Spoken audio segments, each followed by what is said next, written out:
Okay. So, when we last left off, we had spent the last several weeks talking to all of your companions and getting comfortable in the city of Hearthvine. You got to get closer, get to better understand the people that you'd been fighting alongside, and make sure that everybody knew where you were going next. There was a lot of newfound concern, but also a lot of new goals and new resolutions made, fitting for a new year. Now, a month and a half into this new year, you have outfitted yourselves, rested and recuperated, and bought everything that you might need for your supplies. Once more, you're staring out over this map of the city, and beyond the whole country of Auville stretched before you. Take a look at it, discuss amongst yourselves, and feel free to once more go over the plan as you're on the day of departing. Gotcha. We'll just do it out of character so that everybody knows to don't do any character. The plan is, out of character, to go to Romero. Is that right? St. Rubia. Romero, thank you. To go there and kind of consult all our resources together, because that's where the ship is getting rebuilt, our airship. So we're gonna go there, kind of regiven all our finances there, and then from there, kind of situation, do some questing along the way, maybe do some questing there, and then eventually, after that's done, we are gonna head to Monte de Lune, where that is the artificer's headquarters, where some things are going on, and for us for another vault to investigate, for to try to track down the Black Lily, and also some weird stuff's happening there. So that is our plan for now. It will take us 16 days to get to Sete Rimer, and a lot longer to get to Montelune, but we'll figure that out later. We will be on boat for a bit, so get those dried clothes and shit. I don't know. Nanu's very confused why people don't enjoy the water as much as she does, but take a short little trip here and then we'll figure that out, take the train back to Hearthvine, and we're good to go for the second night. And as something we didn't discuss there was which companions we should take along the way. I think it would be a good idea to take Tirana along, and possibly even Gwen. Okay. I was thinking Tirana, but I was also thinking getting to know our new person. Well, better. Here's the thing. I feel like when we find our first dragon egg, Gwen has to be in the party. Yeah, that's true. That's the only thing I would. If we are gonna be in a situation where we definitely would need her support, like if we're gonna go into a dungeon, maybe that would be a good time to get to know her. You do that. She does look very. I mean, she's really very well traveled. If anything, she might know a thing or two about long roads, so she might have some good capabilities with that. Yeah, there is a possibility of us running across goblin ruins, which we are licensed to explore them. Okay. That might be a good time to have her around. Okay. Yeah, that sounds like sounds good. So we'll do Gwen and Tirana. It's been a while since we took Tirana out with us, so excited. And it should be the first time to win. Awesome. Yeah, the thing about it is, even though, I forgot who said it to me, but I'm very certain I think she said it as a group. She wanted to come along on adventures. She has been feeling a little bit left out, so. Yeah. Let's do it. So Gwen and Tirana. Alright, give me a second. That's an interesting pair, I love it.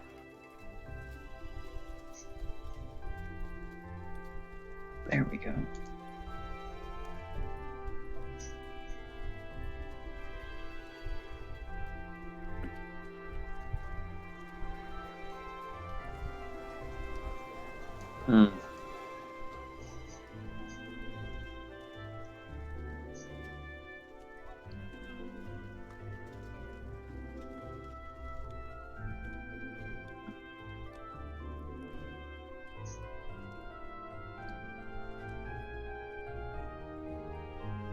I don't understand. What's wrong?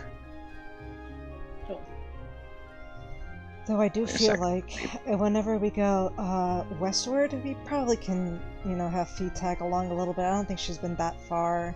I know she's been down south, because that's kind of where we met her. But she should deserve to at least explore an area or two. Oh yeah. Once we arrive in Sunset, Rumia would be a good time to possibly bring Fee. You know what? She needs to get her sea legs. That sounds good. Looks at Hanu. She hasn't been in a boat. She might get seasick. We'll find out.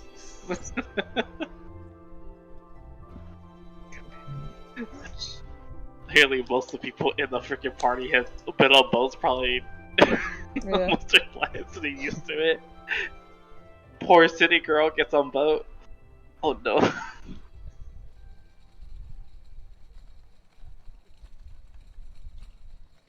Hold on.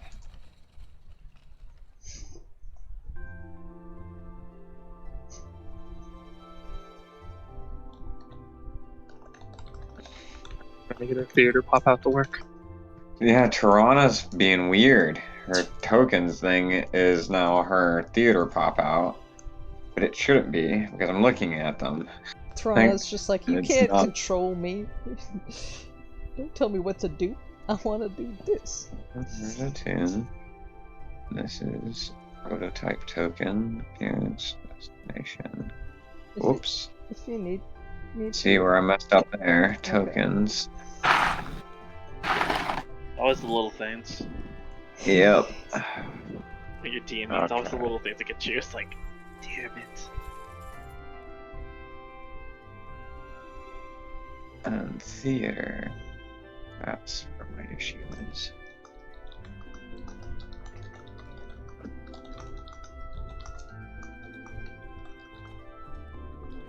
Perfect. Mwah. It is fixed.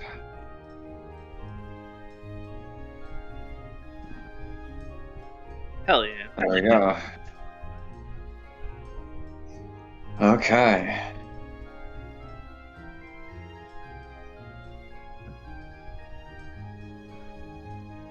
So you're prepping for your final day. It's a couple of days before you leave. Look at that. Hey, welcome. We were just getting started.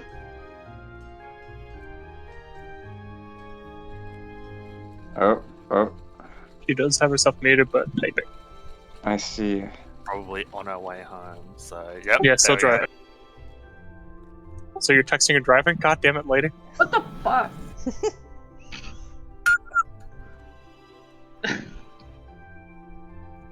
Fight me up first. Meet you in the back parking lot. Alright. But yeah, final day of prepping up. Zarman's finally getting his pieces of armor.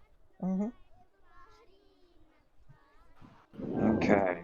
A couple of days before you were going to leave, you were informed that you are actually having your farewell made in honors. The Queen, who has been back on the front lines, will be back to bid you guys a good journey throughout her country. You guys have become very popular. You've been on the news and on the radio, and you've saved a lot of people. And so they're sort of giving you this maiden voyage out into the country. You guys were informed later that this was more of a direction tactic, so that your enemies in the country know that you've left the city, and that it's witnessed by a bunch of people. Why that matters, who knows? But it was claimed to be an important part of it. So it's not just to congratulate you guys, but there's evidently some tactics going on with this as well. So Extra press stuff in the last 2 days because she was told it was important to let people know she was saying bye. She would have gone around the town and just been like, goodbye, bye, bye.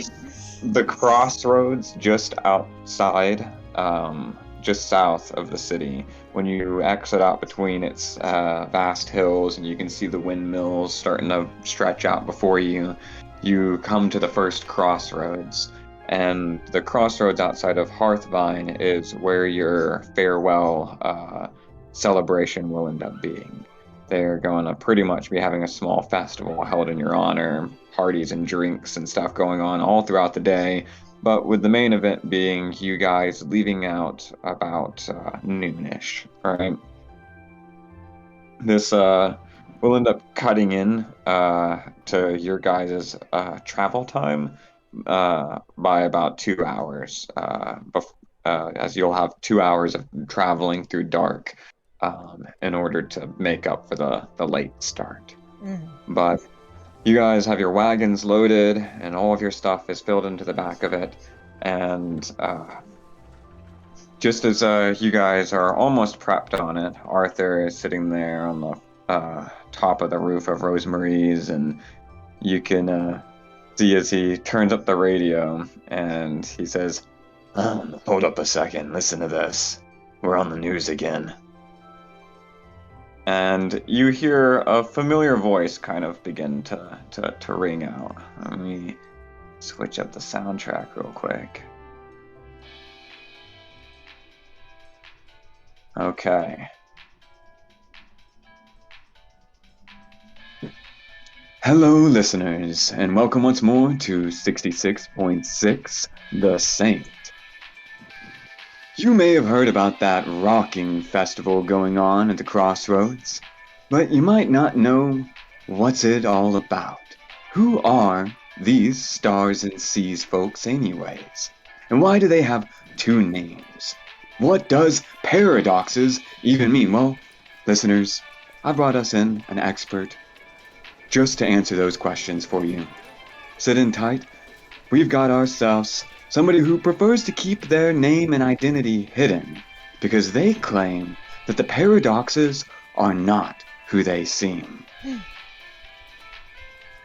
Gentle gasp. So, if we're not allowed to know your name, what should I call you?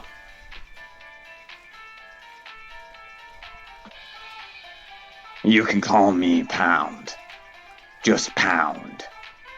Is that, P-O-U-N-D, Pound? L-B-S dot Pound. Okay, Mr. Pound. Mr. Pound was my father. Pound will do. And I'm telling you, if you go to that festival, be wary. Because you may not know this, but those paradoxes, they're not all alien. They're not even from the sovereign states. No, they come from land pirates. And if that's not enough to unnerve you, well, it was enough to get me curious. So I started looking in, and you won't believe what I found. Well, one of their members is on the run, hiding out. You see, they were secretly trained in an elite cabal of seers and psychics who want to control our minds by reaching into our dreams. You may know her as Hanu Stormconch, and she may sound like a nice person, but don't be fooled. She is trying to creep into your mind and hypnotize you. Before you know it, so many things about yourself is going to be changing. My son ran off and started, what's he calling it? Earthboarding? Putting wheels on a plank and riding it off. He says he's going to go and surf with the turtles. You know what that means, don't you? Well, let me tell you about this. Down in the Coterie Coast, they got these big turtles. They call them dragon turtles. You know what just arrived? Dragons. Coincidence? I think not. That is very interesting, and more for us to think about, audiences. We'll leave it up for you to decide.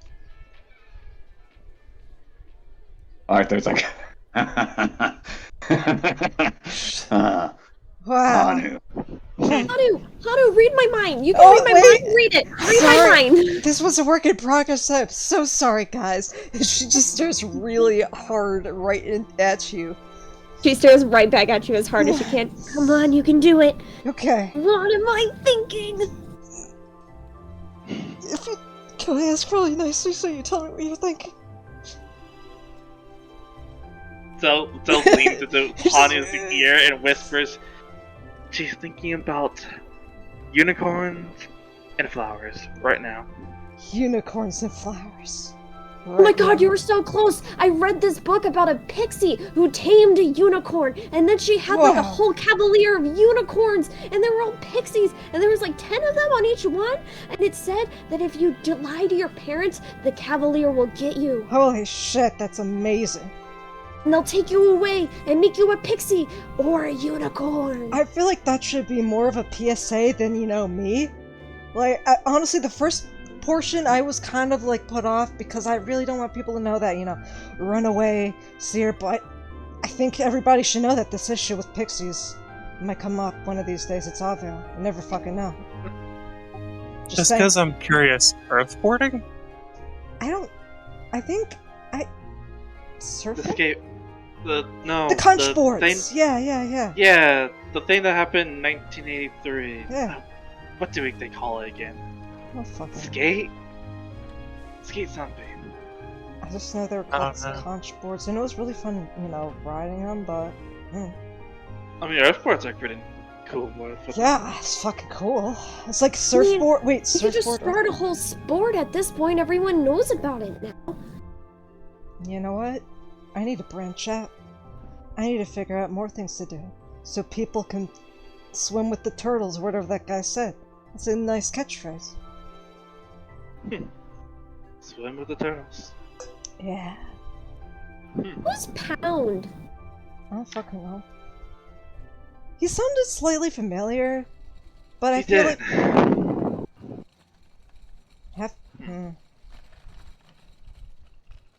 Something tells me that won't be the last time we heard of it. That's just- yeah. Half I of think me. he's like, he's got bones.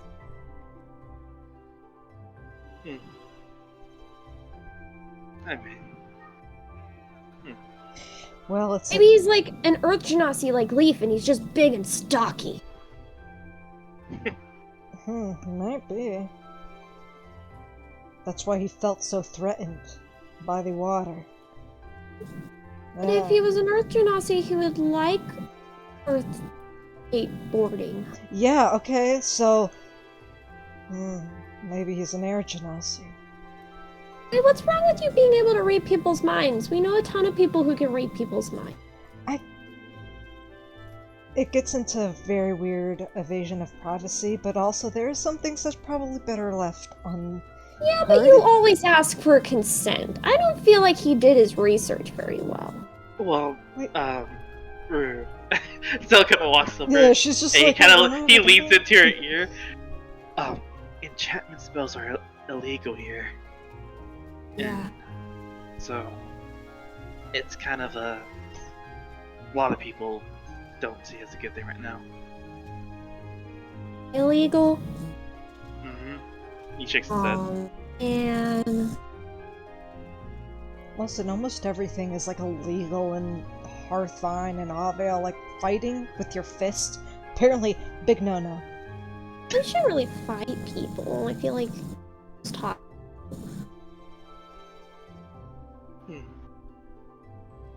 Anyway. Well, anyway, I think we're starting to run a little behind schedule. Yeah. Just keep going. A long track ahead of us. Yeah, for us to make up the time of the leaving party, we will need to spend a couple hours in the night moving along. Yeah. However, there is one thing that person spoke of that is slightly concerning, because I actually did have that in mind. So, starts drumming her fingers together. I'll look into it. Yeah. We've got so much time to worry about which evil organization he may or may not have a lead on. Or he might just be crazy. Come on. Hey, we haven't even had breakfast yet. I mean, am I that predictable, though? Like, somebody who doesn't know me is able... Okay, anyways, breakfast. Let's eat. And as you guys cram in food and you get on your wagons, horses kind of being pulled alongside them, a couple of you riding alongside as well. Tirana gets in one of the carts. She'd be in the one in the back for the time being, at least until you guys get out of city limits. And Gwen would ride her horse alongside. And as you guys ride on your horses, most of you would be fitting in the carts, but I imagine that would leave out Zale, except for a spot got freed up. So if Zale wanted to, he could also ride on. He's riding horse. He has good passive perception like Tirana, so say at 25. Cool. And I mean, Nina could, if we're just walking and not pulling a cart, Nina could probably go for a hot minute not sitting on a cart. Yeah, I mean, you can get in and out of it all you want to. It's just, about who's riding horses right now or not. But Zarman would probably be riding Igor, because now he's got like this cool little dog harness on him that's really Oh, big. yeah. Hell yeah! heck yeah. I'll All keep right. Tirana company in the cart. Keck's just stomping behind everyone else's name. Hanu's gonna be riding a horse, and she has to speak with animals, so she's just chatting up with this horse along the way. It takes you about a good 4 hours to be able to get to the crossroads. And along that path, a lot of people already started figuring out who you were and where you were going. And you see as like people kind of run back towards you guys from the crossroads ahead of you. Some of them start kind of wandering along besides you, and they call out different questions every once in a while, like, "What's the biggest thing you fought in?"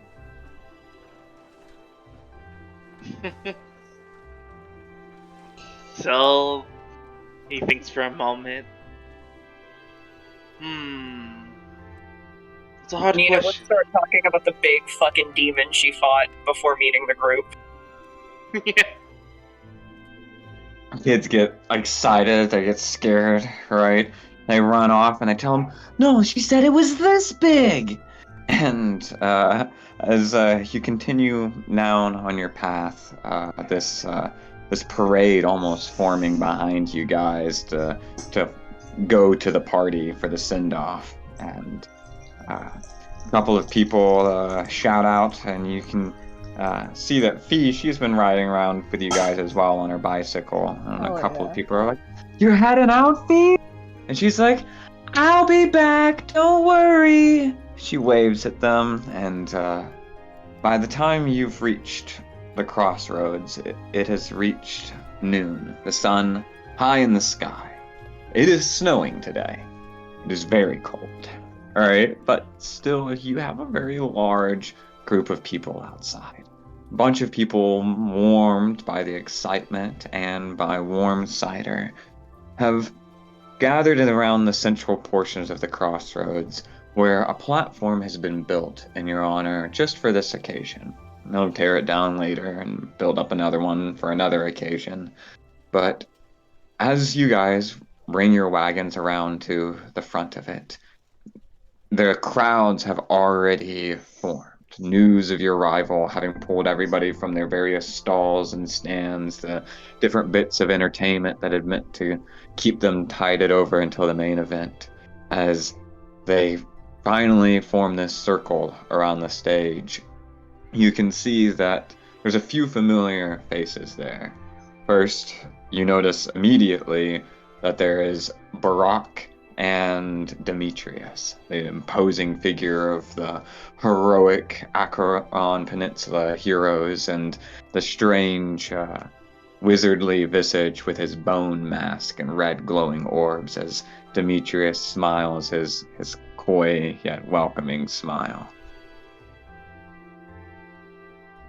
Looking around, you were told that the queen would be here, but you don't see her. Tanner's like waving enthusiastically at Barack, and then glancing around, leans back. Pretty sure the queen is probably dressed up as a commoner. She has to be here, but that's just me. Either that or she has to clean up. Might be both. Well, in any case, seems we are definitely getting a good send-off. Yeah. Honestly, feels weird. Guys are standing there. They like as you walk up, Demetrius and Barack approach you, and they're standing on the stage as well. You can see that they've kind of been sitting there waiting your arrival. They're pretty famous themselves, so they had some fans around them giving smiles, but as soon as they see you, they walk over and they go, "Oh, good. I'm so happy that you were able to be here, Hanu. Give me a hug." Yeah. And he reaches you up in this big bear hug and gives you a squeeze. And Demetrius bows his head to each of you and gives that coy little smile as he says, "The queen is here, but has not made her presence known. She seems to be in one of her tricksy moods, it would seem. Perhaps there was a threat that we weren't aware of. But we are merely waiting on..." And then all of a sudden you see as this sigil of fire appears, circle in the middle of the stage, and as it blazes off and forms these arcane sigils, you see as apparating into the middle of it, Headmaster Zazdesh appears, and his wings unfurl with a flap around him, and the smoke kind of billows out from under his wings and extinguishes the flames of the circle, and the whole crowd just goes fucking wild for it, though. And he just, with emotionless face, right, gives a nod of his head to the crowd of acknowledgement, and his voice begins to boom as around him the sound of music and fanfare from the trumpets nearby marks the official begin of your send-off. It's going to go on for a moment. Feel to whisper to yourselves. Demetrius goes, "Ah, yes, another one of these." I'm legitimately so confused right now, but it seems like this would happen. In Afia, I think. Well, we'll make a name for ourselves, you know? Especially now, Phil. Expecting this. Honestly, feels really weird. She's just smiling and clapping, like not weirded out at all. She's just like, yeah, this is great! Well, hopefully this catches the attention of who they hope this does. Yeah. But, to be honest, Sal kind of smiles a little bit. It doesn't feel too bad getting recognized. She's gonna look at the orphans and CAC and then make a little show of wiping away a little imaginary tear. You guys have grown so much since I first met you. So proud of you.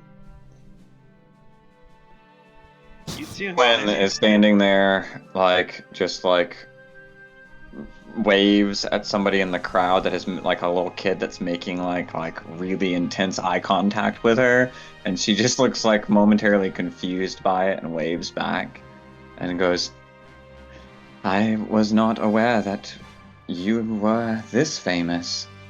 I feel like I'm back at that Maelstrom Stadium again." Oh, yeah. I'm gonna stare at that kid. Or they just look like a normal kid that's just... Yeah, it's just a snotty-nosed kid. just Zarman will mentally tell Igor go play with that kid. Oh, kid, your Igor will come back with a lot of snot in his fur. Later Prestidigitation will fix this, but this is fine. Oh.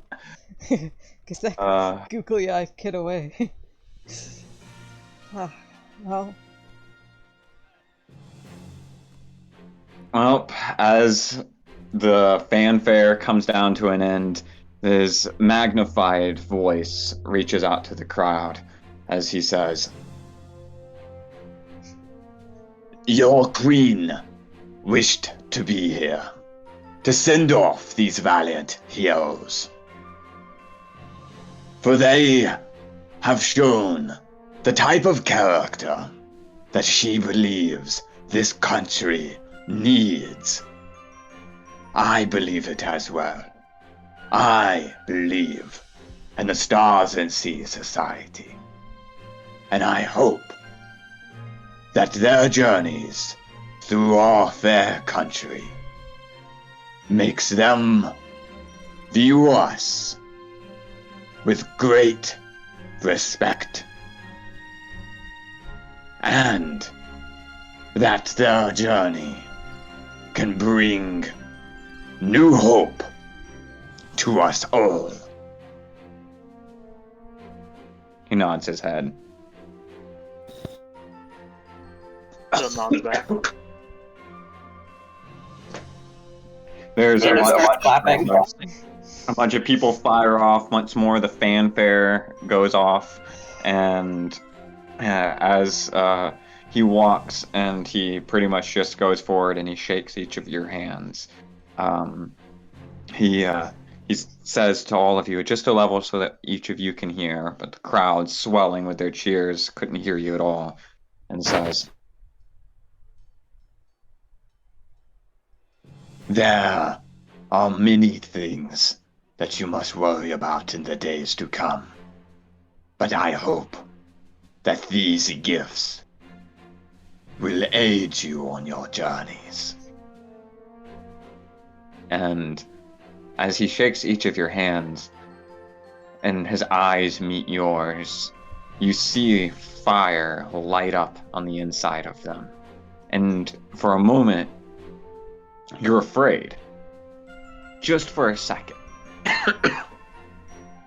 But then, you're aware, as you have gained new draconic knowledge, as he shares a spell with each of you. hell yeah. At the end of it, he hands Zarman a scroll that has a note in it that he says, "You should not read." Oh, sorry. "Until the end, and you have left this city." Understood. Someone will pop it into his bag of holder. And with that, let me drag these into your character sheets. Guys, RP and talk as you guys clamber onto the back of your wagons and onto your horses. Fanfare all around you. We're riding off down the streets. You're moving very slow, but there's just people like thronged all around you. They're throwing flowers and stuff onto the back of it. You notice a lot of the familiar blue flowers from further down south. If there was like a group of kids that she recognizes are just really enthusiastic, she's gonna meet them and then do a movement that ends up becoming the Takarua stomp. Just like Nice. so, and give them like a little tiny war chant.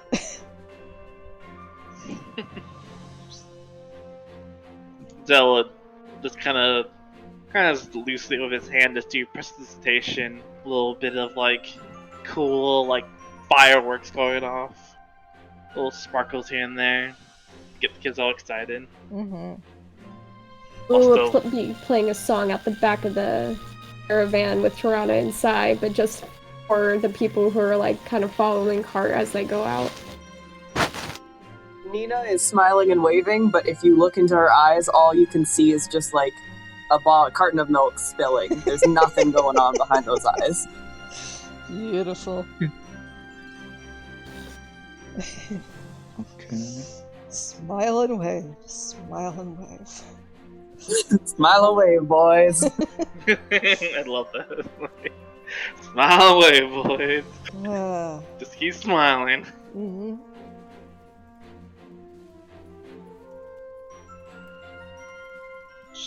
She'll just give out a hearty, and remember, eat well and take care of the environment. Are you gonna say that shit? That's just Sapphire talking. I know, right? Save the fucking trees. I know you. Listen, there's a bunch of youth here. They need to have a good role model, so might as well teach them while they're young. Respect We the environment. decree today is Earth Day or Hell Day. Woo! For Hell Day. Cause it is, we're on Hell. Oh man, that's every day, baby.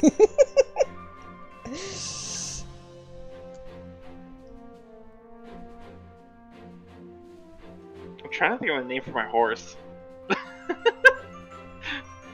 Trying to decide which name. Nina's horse is named Sasha. Oh, yeah. There you go. Yeah. After the heavy's gun. Yep. Who touched my horse? Whenever, Mine's a white horse. I'm just gonna call it Snowy. whenever I cast speak with animals nearby your horse, it just has that accent. I'm like, whoa! Yes. You guys found each other. Amazing. Speak with animals with Sasha. Sikablayat. Oh, perfect. Yeah, I'll do Yuki. Yuki. Oh. Yuki for the horse name. Which also means snow. Hell yeah. Heckin' weed. Hell yeah. You know it. You know it. This is a known fact. Yeah. It's a known fact by now. Mm-hmm. I named mine after a pixie I'd read about earlier that week.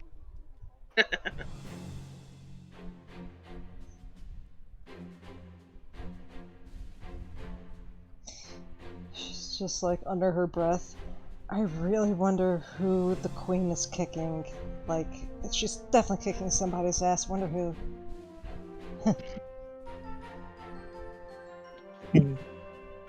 His eyes meet yours, by the way, Nina.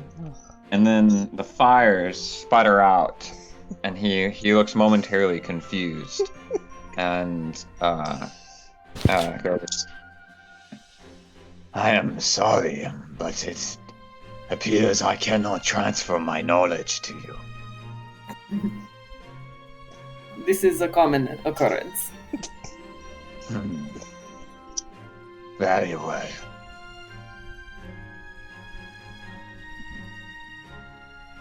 And, yeah. Other than that, everybody else's, ones should be in their sheet.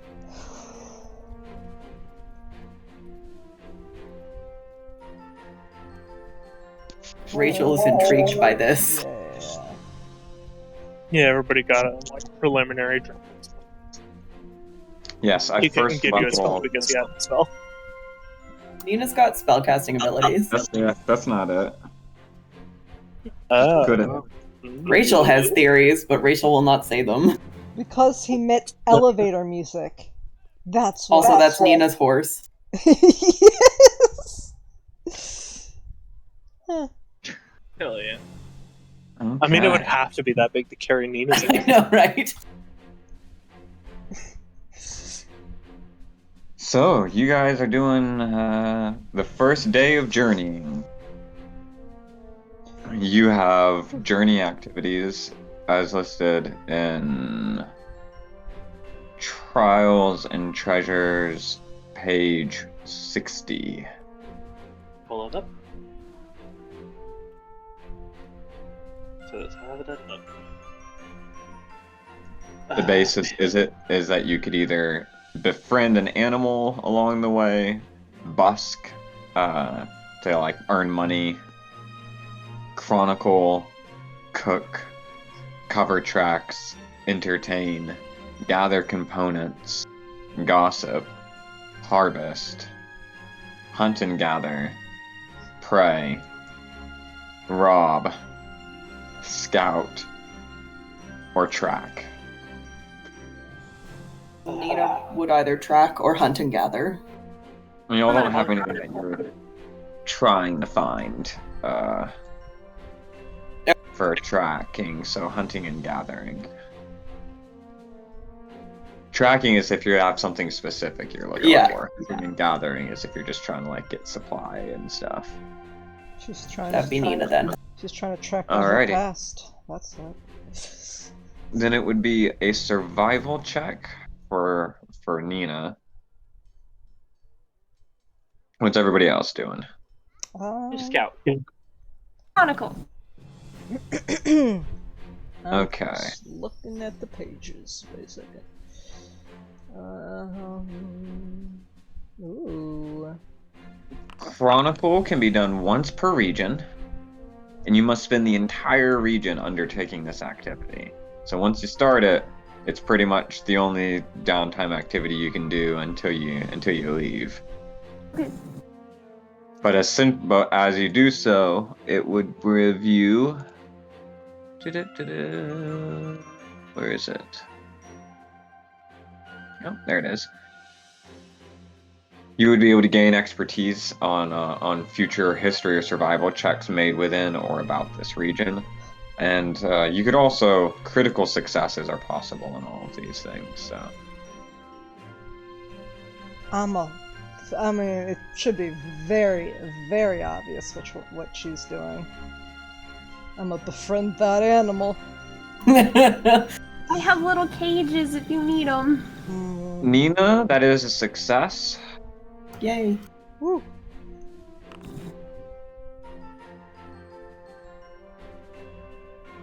That is also most definitely a success. Hell yeah. Scout's perception, right? Yeah, but let me read that. It's another one like Chronicle. Scout. Making perception to look ahead may only be performed once per region, but it doesn't take the entire time that you're there. You just do it once, but you can only do it once. It pretty much gives you advantage on perception checks made against any attempts to surprise or ambush. But as you guys leave outside from the crossroads, Toronto would set off ahead of the party to scout, and you're only going to gain advantage once. So just to know. Rona's already on it, so if you double up, there's potential for it to not do anything.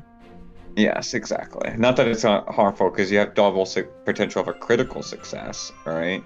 In which case you could find a handy path, and you'll gain half a day's travel for each day spent doing this journey activity. So it could just double the bunch of critical successes. yeah, it's possible. Yeah, exactly. Yeah, and she can scout and do another journey activity at the same time, such as tracking and hunting and Yeah, gathering. she's got some ranger shit that she's able to do. Yeah. So she'll be happy to scout with you, alright, essentially. And the idea being that you're both scouting together ahead, and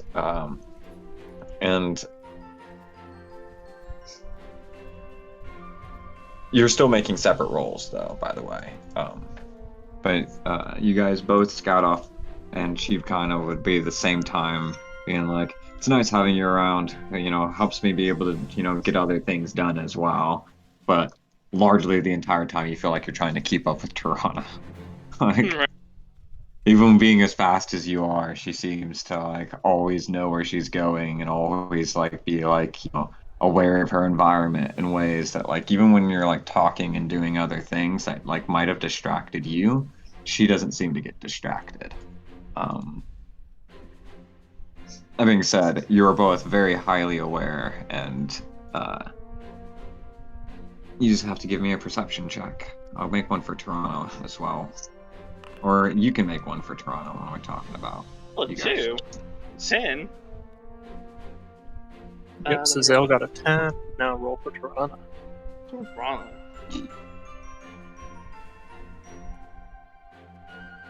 First. 18. 19 for Tirana. That is definitely a success. And Zales, even here, 10 is a failure. It's a DC 12 in this region. That too, and a 1. That's the lowest I could roll. Okay. At least it wasn't a nat 1. Okay. Yeah. Yep. Toronto Zarman will hunt and gather that day. Which, by the Nice. way, Nina, your success gained 1 supply for the day that you were doing this. All right. Okay. Just so I know, I popped up Oracle's Insight. I rolled that earlier. Would I be able to add it to travel activities, or when could I do that? 'Cause I'm guessing Sure. Yeah, I'd say it'd count. Okay, because like I don't know if it's, since this is a span of over time, I'm like I don't know when it would count. All right. Let me then add that in there. And with scouting, you could do that activity and then you could do one other activity. So this is only one thing. No, Tirana can't. You can't. Gotcha. Range stuff. Oh yeah, boy. That's a big number. I rolled pretty high in that insight thing. Do you want to add your d10 before Chance says what it is? No, I just She added it. added it. Yeah. It's just a plus 10. It's the whatever she rolls, she gets to add it on top of her list. Yeah. I had rolled it at the beginning of session. Actually, right before you put your visor down, which is why you couldn't see me. Your passive perception couldn't see me at that point. Zarman won't notice a lot of things with the visor down. Yeah. Okay. Oh, wrong one. Let's see what you do with.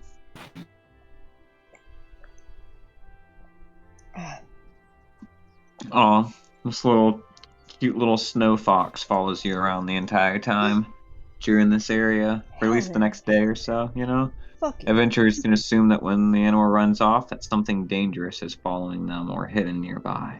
Okay. So, And Zarman will be cooking, since there's no tool roll thing here. I'll just roll insight. alright. 25. Yo. Very nice. Nice. So 2 less supply gets eaten this day. If that's And fast we enough. gained a supply. So 2 less supply, 1 supply was gained, so we'll say 3 less supply, alright? Mhm. Yep, so 7. And then we're also doing it for Tirana. Have her roll survival as well. Yes. Survival. Well, wait a second. Wait, don't have her roll survival. She has traits for this, like specifically for this. Let's look at it. Companions, Piranha. Features. It's the game hunting thing in here. Let's look at it. Ear to the ground guide. Game hunting, I see Trackless it. hunting. Kill lasso. Am I able to use my nature divide trait thing? It's in her knack guide. While traveling, when you would have a failure or critical failure for scout journey activity, you can succeed instead, and you scout while engaged in the other things. So that's her scout.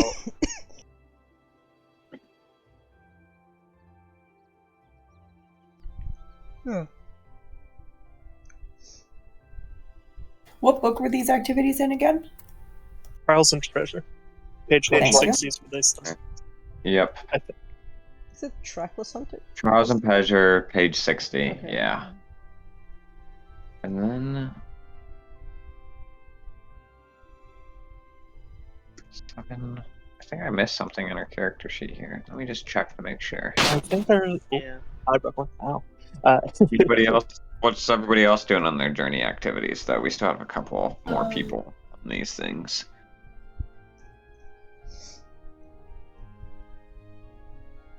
Let's. I think the only one who hasn't said what they're doing is Karak, and then of course Gwen. Yeah. Yes. I was wondering if I could use my nature provides thing where I can turn a rock, plant, or animal into a mundane piece of survival gear or toolkit worth up to 10 gold pieces. Fuck yeah. I found the chance. It's familiar terrain. When you hunt and gather, you find twice as much supply as normally you would. Thank you. Thank you. I was like, it's somewhere in here. I was looking through it. So she still needs to pass it. Yeah. Okay. But she also gets another expertise die. Yeah, and next level she would get big game traps. 12th So level. she's at a D8. All her bonuses. 34. Yo! 34. Is that a So she critical found- success? No. It's 19. 19. So she found a success, and she finds double the amount as normal. Okay, so she got 2. So we only eat 5 supply today. Hell Heck yeah, that's half the amount necessary. Pretty good. Plus, I don't Alright, need deduct any. it. Deduct it from one of the carts. Well, I don't need any supply because I don't require supply. I always find enough food or drink to sustain me according to nature provides. Oh, that's cool. Then yeah, you're Cool. at 4. So that would be 4, and I think Nina also has a thing where she gets Yeah, to Nina do that isn't for gonna those bother things. eating for the next couple days. Damn. I make Nina wait. some. I'm gonna make Nina some green and purple paint with my nature provides because I can do something worth 10 gold, which is like a painter's kit on this page. It says I can do. Fuck So yeah. day 1, only 3 supply were eaten. Alright. Yeah, just take Nina's that. eating less. Yeah, after the next day, she can still not eat, but the third day she does have to eat. She can eat every 3 days. Okay. Who's taking it out of the cart, and which cart are you taking it out of? Just to make sure y'all aren't double dipping on this, and that it. I and took that it- 3 out of wagon 1. Okay, cool. There we go. Alright. Then.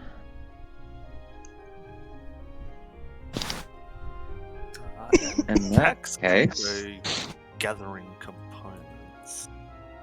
gathering components. There we are. He has re-engineering nature, which lets him use his engineering for a bunch of activities, including gathering components. Hell yeah. Heck yeah. Yeah, I think that's one of his Zel's gonna do is gossip because he's actually good. He's better at gossip than he is at perception right now. Well, That's a success. Nice. You said That 14? one. I was gonna say that one. Yeah. There. That one. Wait. Let me Hang on. see. Let me look at it.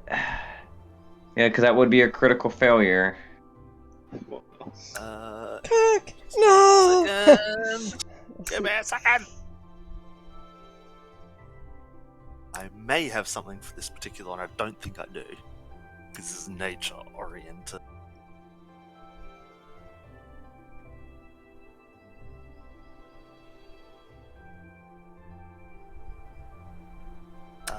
No, not with this one. Okay.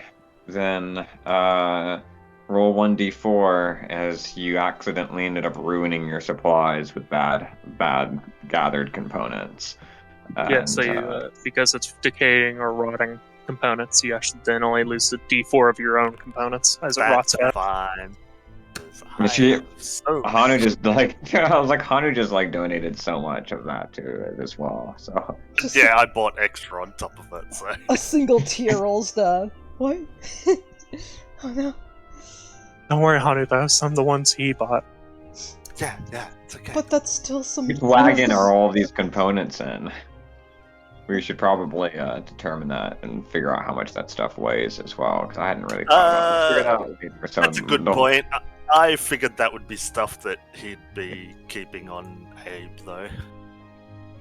Oh, 'Cause true, Abe can true. carry a Good. whole bunch of shit. Heck yeah, good point. You probably Abe, put it like the autonomous machine rolling behind everybody. there's probably some herbs that needed to be kept in a more arid environment, or it was a little bit damp, and you're like, shit, fuck, Two moisture. scraps to make the. Do it next time. All right. So, the first night, you pushed again a little bit further just to keep going with it. But as you rest down, making camp on the side of the road in like a little like alcove where travelers had set up stuff before, you can see the ground already hardened from many campsites in the past. You set up your camp, you get some rest, and being so close to Hearthvine, you can still see its lights and all the glowing, windows in the distance, and you can still hear the sound of the partying carrying on from noon all the way to the nightfall when you finally set up camp. At some point in time, someone starts shooting off fireworks at night, and you can see them popping off over the crossroads, and you settle in, and it's uneventful on that first day. Nothing much to worry about when you first leave the outskirts of the city. But the next day, you wake up and Tirana notes something. Let me check something real quick. Oh, yeah. Tirana, having hunted and gathered, notes that when she comes back and she has an animal with her, but it is filled with like dozens of arrows in it, little short arrows, right? Not like the ones that are in her bow. She tosses it down in front of you and goes, "Something else is hunting. We should be careful on this next day's trip." Understood. Would Nina be able to know at all what those arrows might be from? Let me think. I would just like take an arrow out and inspect it. You could give me an investigation check. With a -2, that's not bad. Yeah. Oh. They're definitely arrows shot by a small-sized creature. This is small arrow for small boys. Wow. My wisdom knows no bounds. Looks over to They Rose. really want shooting for dinner. You think this Whatever fired at this did it because they didn't want it getting too close. So, Oh. Wait. Rue, is this a pixie arrow? Let me look at it. Or a sprite arrow? Or something? Is it a pixie arrow? it isn't. Pixies would be way too small for an arrow like this. Why? It's too big for a pixie. Okay, gotcha. It'd be like a pixie spear. Oh. Whoa. They're now anger them. Damn. So it seems like something's trying to defend territory. Unless anybody knows what type of creatures that would be. Wait You just keep a your guard up. second. Wait a second. Wait, I have this. Oh shit, I can't do that. I was gonna see if maybe they're protecting a dragon egg. Check.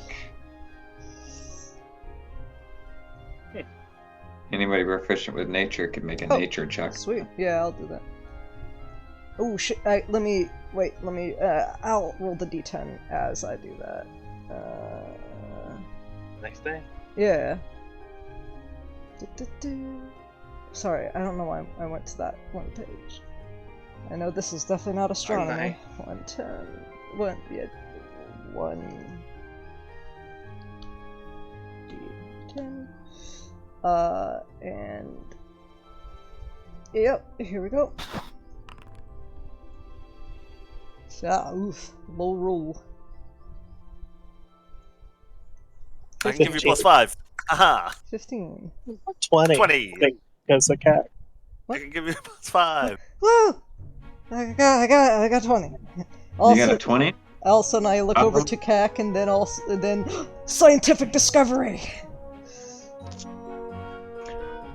You figure that these are probably shot from a goblinoid of some kind. Out of character, fucking knew it. In character, Yeah, I know, right? Maybe a goblinoid in the region, which makes me very suspicious of. Kind of curious, but that's just me. Goblins don't really form very many tribes here in Arvale. They're usually more civilized, put usually underpaid work in many cities. But it isn't unknown for them to decide to leave the cities and return to the wilds.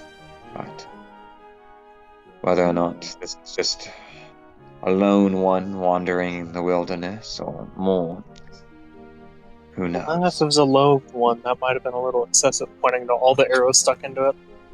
You think it might be like they reawoken from a rune, or it's just. I mean, we had like those. Hell. Yeah, it was a hell giant, right? Whatever, not hell giant. Ogre! Yeah. They came for talking about an ordning dream, so there's weird things. Maybe there's some kind of goblinoid dream going on here. Well, the only way we can find out why they're doing this would be another thing. Just keep an eye out. Okay. Can I make a history check about it? Like looking at it and then looking at what Uranus told us so Give me a far. history check about goblins. Yeah. I have genealogy. Does that mean I get to use expertise? Not in this, no. Could I give her a help? Can I use a help action and give her advantage?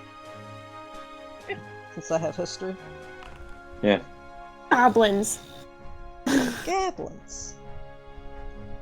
22. You know that goblins were the first great empire. They once had floating cities. They crashed down to the earth when the dragons first arrived thousands of years ago.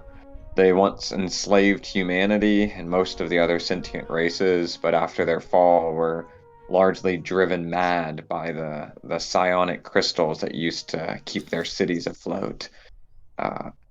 There are lots of goblin ruins scattered throughout the world, and also goblin ruins are sometimes protected by types of goblins that goblins, when they come to goblin ruins, sometimes the crystals that are there will affect their minds and make them more savage, right? Than they normally are.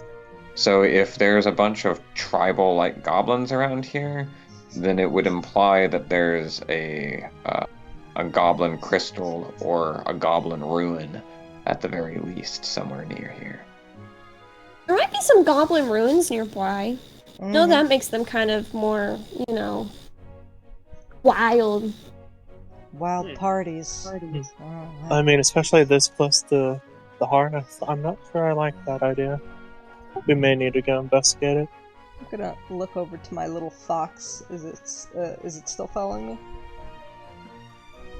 Yeah. I'll be like, what do you think, buddy? Think this is a good adventure or dangerous? He's just pooping. He's just pooping. She just contemplating rubbing her chin. Good boy! Very wise answer. He says we're in deep shit. Probably. Very wise indeed. Well, But yeah, if we find any signs of this, I think we should follow up on it. It's a little too close to people for my comfort. I could try and track them down if you would like.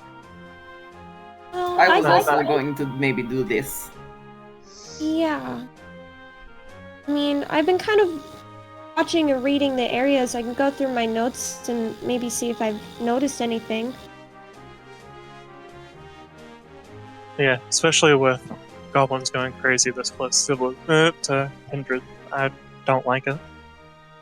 So anything we can do to prevent any people from, or any Kindred getting hurt, I think would be a good move. Are we gonna like Flynn nods as well and climbs up on top of her horse and says, "Then it is settled. We will look for these goblins, and if they are up to something foul, then we will handle it." Are we Just gonna... keep an eye out for a big old crystal rock thingy. Okay. Or maybe any stray away pieces, tracks. Yeah. Wait, are we gonna arrest them? The crystals kind of make them sick, Oh, okay. so it's kind of your own perspective on it. You can always leave it because it's kind of their homestead, but also it doesn't make them the most rational versions of themselves. Okay.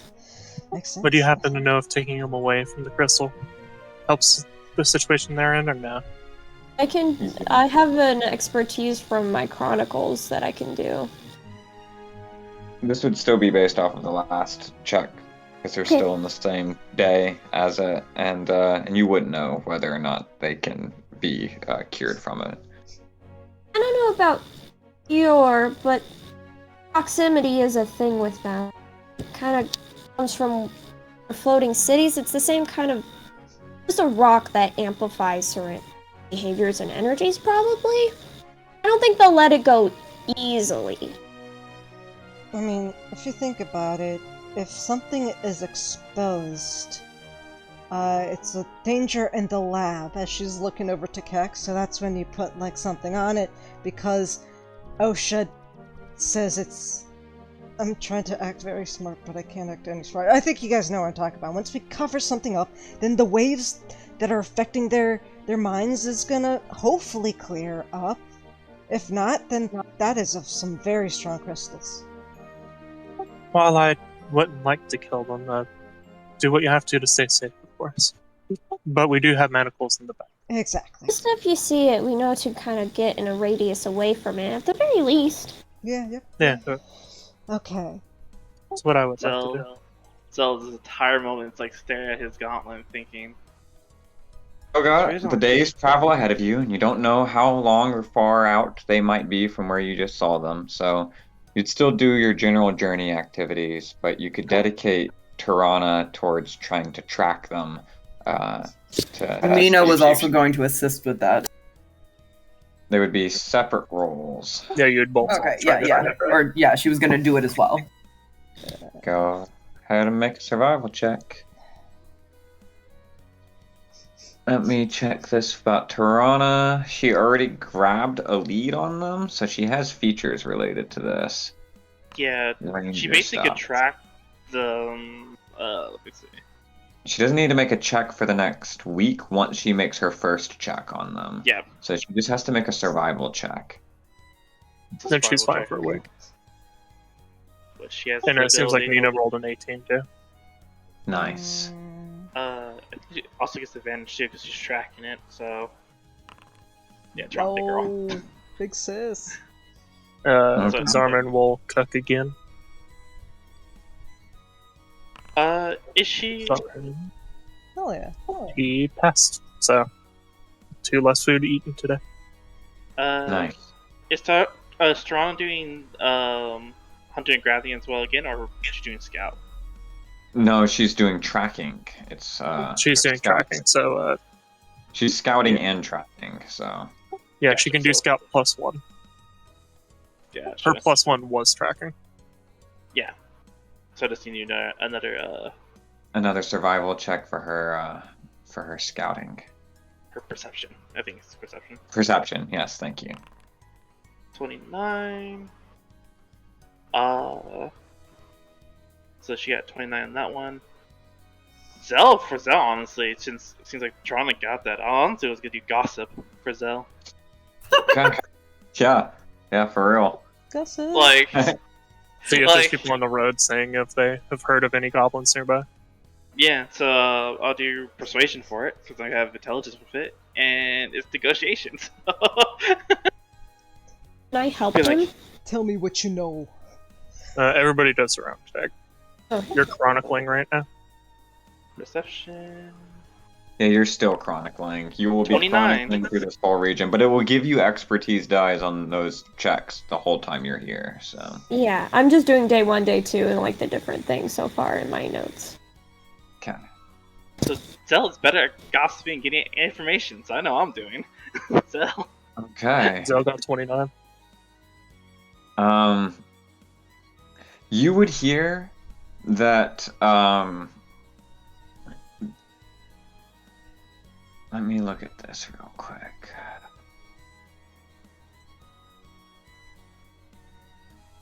That it's actually really gossip's really good. Okay, so you don't hear anything about goblins, but you do hear about the fact that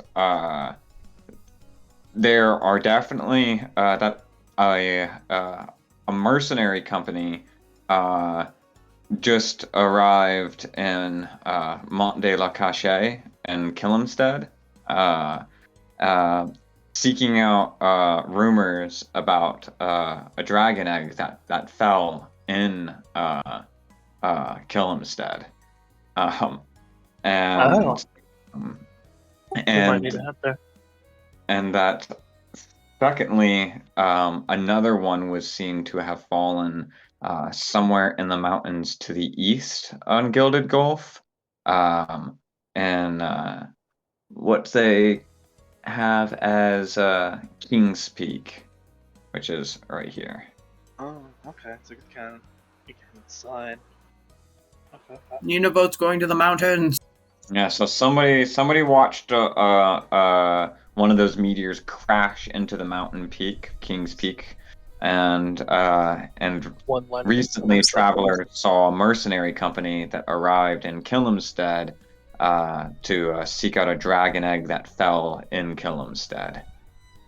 Gotcha. So kind of related information saying, well, as much as Killenstead would probably be an option, seems like already someone's heading there. The mountain might be Yeah. a good idea. I mean, we haven't been in Mont de la Cache since the events has happened anyway, and I believe Killam's still in Killamstead, isn't it? Yes. I So can we give- could ask him about it directly. Well, I mean, She sighs. I have sending prepared. I also have sending if you need it. Well, wait until after we deal with the goblins today. Yeah, just give him a heads up if he finds it. Keep it safe for whatever. Nenna and Tirana are able to figure out from their attempts to follow this trail left by these goblins a few things. Give me a second.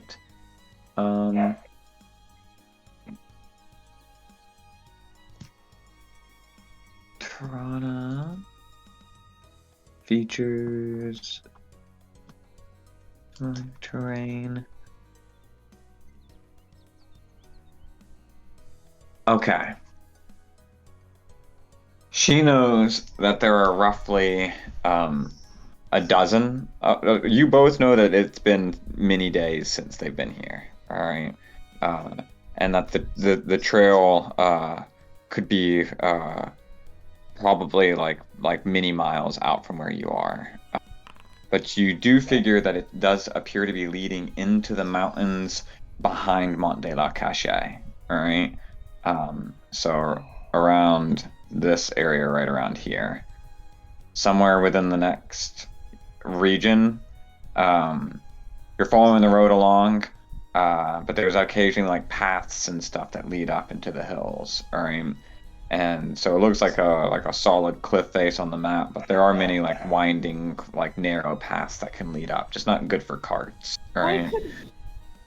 Because of the dragons destroying their cities, that they would probably try to destroy the dragon. And so as you reach your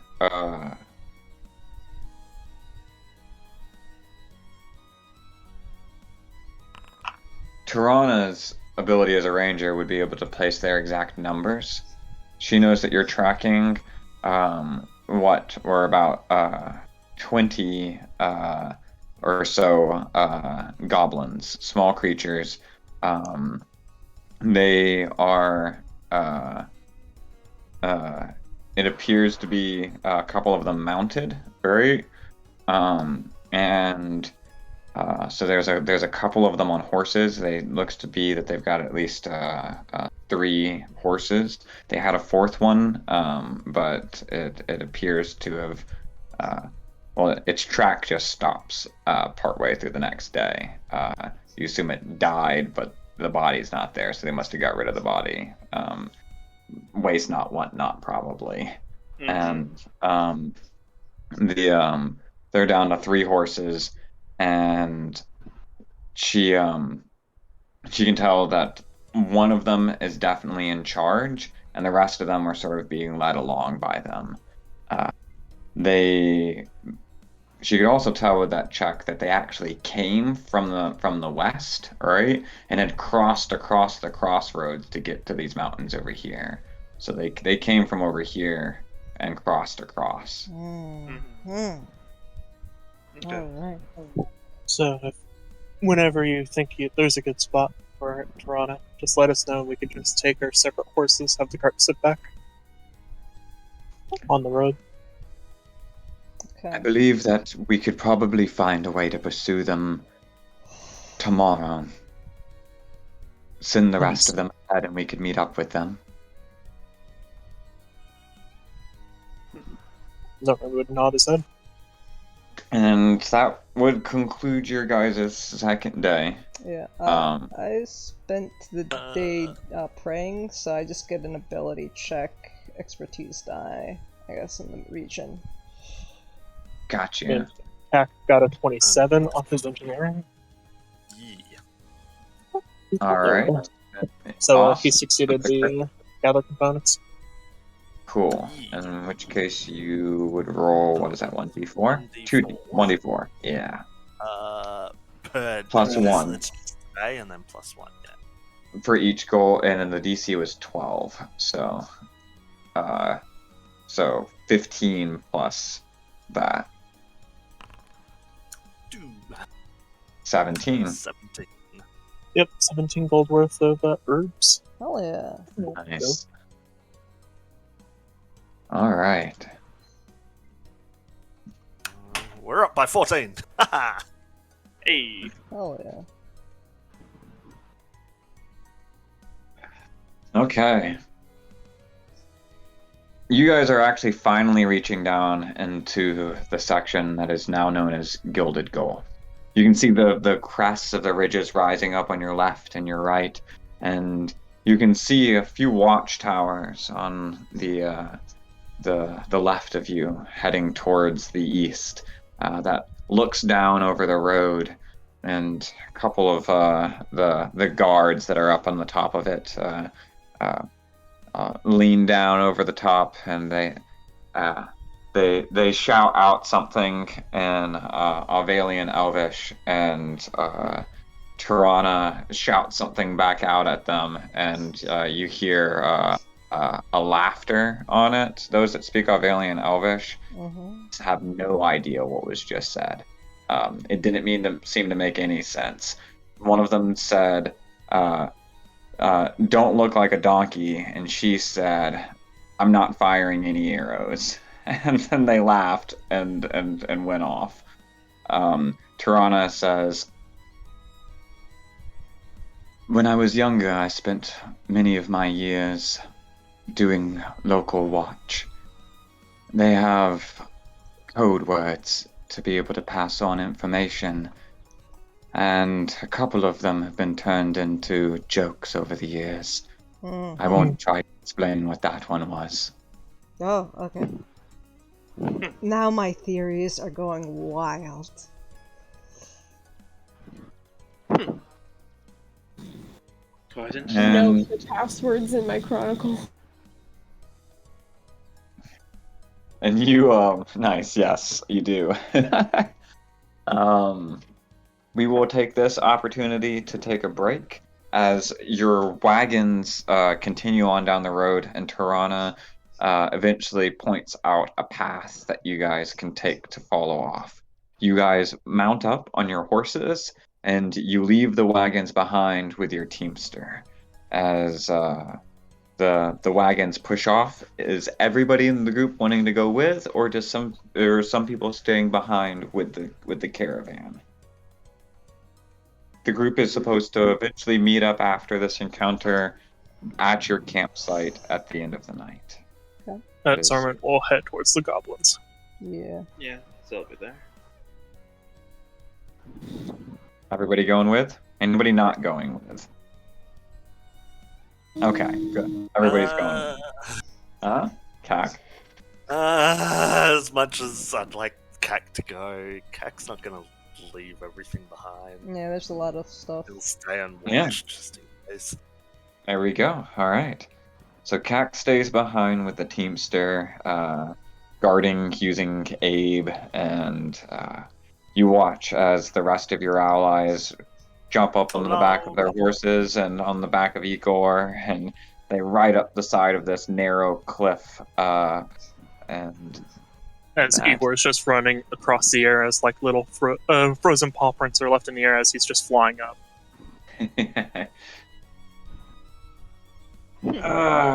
You guys, we will take a break, and we will start like a little bit after the top of the hour. Gosh, the music sounds so familiar. The violins, and that just was the most anime moment with Igor flying. Yeah. You've been it's you could probably guess the game. The one that you were playing before? Maybe. Okay. Rachel's got Nina's face looking like a rave right now because Rue's been making like memes anytime we briefly stopped because she can just make some small stuff. But every morning they like flick war paint onto her face. It's bright colors and neons. Let me see your war face. It looks like this, but like really bright colors. Yeah. Hell yeah. Also, I love the traveling mechanics and level up, man. It's fun. Mm-hmm. I will BRB. Okay. Also, Chance, I just sent you a message for whenever you have a second. Sure. It's a new day, correct? Yes. Day 3. Yes, it is the new day. You are now starting into day 3. Alright. It is noon on day 3. Gotcha. Instead of all that. You are actually currently now here. Okay. It took you 2 days to get through that first one. It'll take you 2 days to get through this one. And then the little fox probably just ran away, right? Yeah, the little fox ran away. You'd have to start over again once you left that region. Alright. I'll just give, as they leave, I'll just give them a little food. And just scampers off. So I have a weird idea in my head. I don't know if it's gonna work. But the gauntlet I figured out before can absorb energy. God damn it. And I'm thinking if I was able to absorb it into the gauntlet, maybe that would cancel out the effects on the goblins. Because I'm draining it. Zale just chomps with his I'm just gauntlet. thinking. You're basically recharging your batteries. Basically. It's like the infamous games of Cole. Basically. Also, before we get into this, while we're in between it, Rue can give me a history check for the place we're going into with her little expertise from chronicling too. And legends as well, so you'd actually make it a higher D6. expertise, a D6. So instead. reroll again, and I can tell you the difference. So roll a d6. Okay. Just roll a D6. Yeah, just roll a d6. As absolutely the same. Okay. So with a 24, it's still good enough to know that the place that you're going to is known as the Valley of the Fallen. It is notable for being a famous site where one of the dragons was slain by Saint Ava many thousands of years ago. Oh boy. Some like maybe they're guarding a dragon egg. I don't know. Valley de Tonde. Dragon ink and a freaking crystal? 'Cause, I mean, there are I gem know. dragons, who knows? A gem crystal. It could be a psychic Gem dragon, for God's crystal sake. dragon, whatever it's called. Who? Oh, hello. Could be a psychic dragon, too. Oh, hell yeah. They just having a good old time. Oh. Cool, I don't think... Rue's keeping track... Brooke was keeping track of that, because I was keeping track of it. So, nice on you. As you would approach, and I'm on using it this, as part of my chronicle. I'm like, okay, if we're picking this, let's take it as seriously as Rue would take it. Hell yeah. I don't know why my trying to zoom in was turning all of the assets. I'm gonna go get my mouse and hope it fixes that. You meant, yeah, because I saw the fire just start wiggling. I'm like, what's going on? Yeah, it seems like Chance gave us access to these tents and fires, so put that tent back. Put it back. it's me. So I had to adjust things. You're like, no. I'm like, stop playing with his pieces. Stab it. Oh, it's flying. It's flying. God, what a pretty map. I'm just zooming Can you all in see on the places. the slight bones of the dragon? Yeah, I know, right? Yeah, I'm like, it's super oh, cool. baby. Oh, the little horn right there. Valley of the Fallen, or in Alvalian Elvish, I'll let Brooklyn pronounce it. Valley de Tombe. There we go. It sounds so much more cheerful in Alvalian. It's Right. Valley of Valley the of the Fallen Dragons. or Valerie of the Fallen. Valerie of the Belly? I'm having a hard time understanding. This is a new language to me. Okay, I'll be right back. Oh, there we go. Technically, I will now no longer turn all of the assets in circles. Yeah. By the way, technically I do have an inspiration, because I did the whole... Oh Black yeah, I Lily got thing. that too. Which is good, because my Feign is critical evaluation. As a bonus action, I can either evaluate a creature or item, accurately determine one object attribute of your choice. When I do Yeah. a creature, I can determine its resistance, immunities, vulnerabilities, what languages it speaks, or armor class. Nice. Or if it's an item, I can determine it's magical, poisonous, cursed, trapped, and its approximate value. Mm-hmm.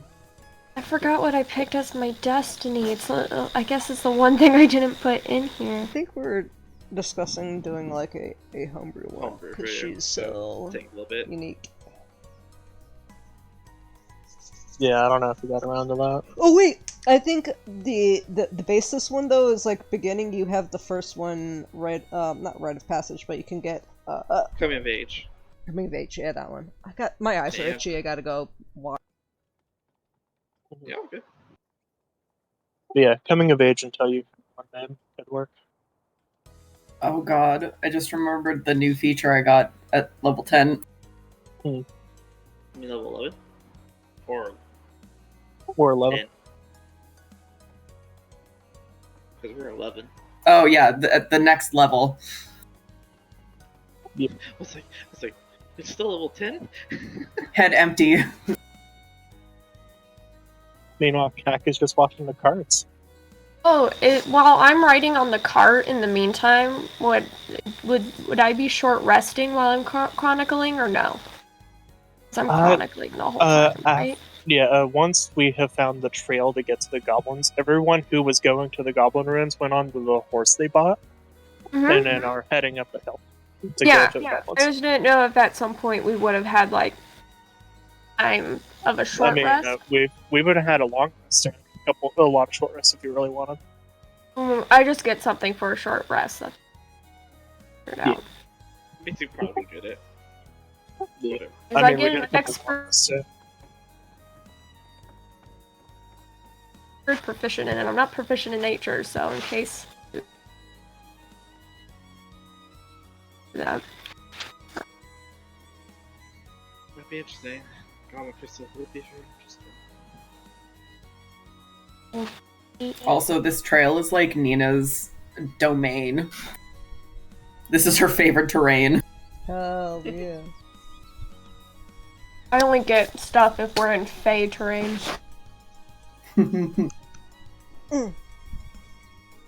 So when we're in the Feyrain, you get stuff. Hell yeah.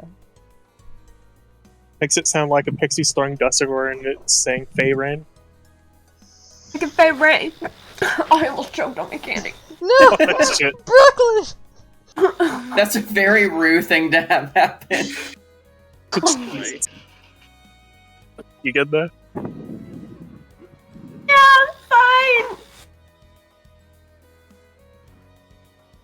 I find it crazy that really Zell was moving. He could fucking go across the map if he like from the bottom of the map here. He could be all the way up here where the Mayfire is. Just zoom.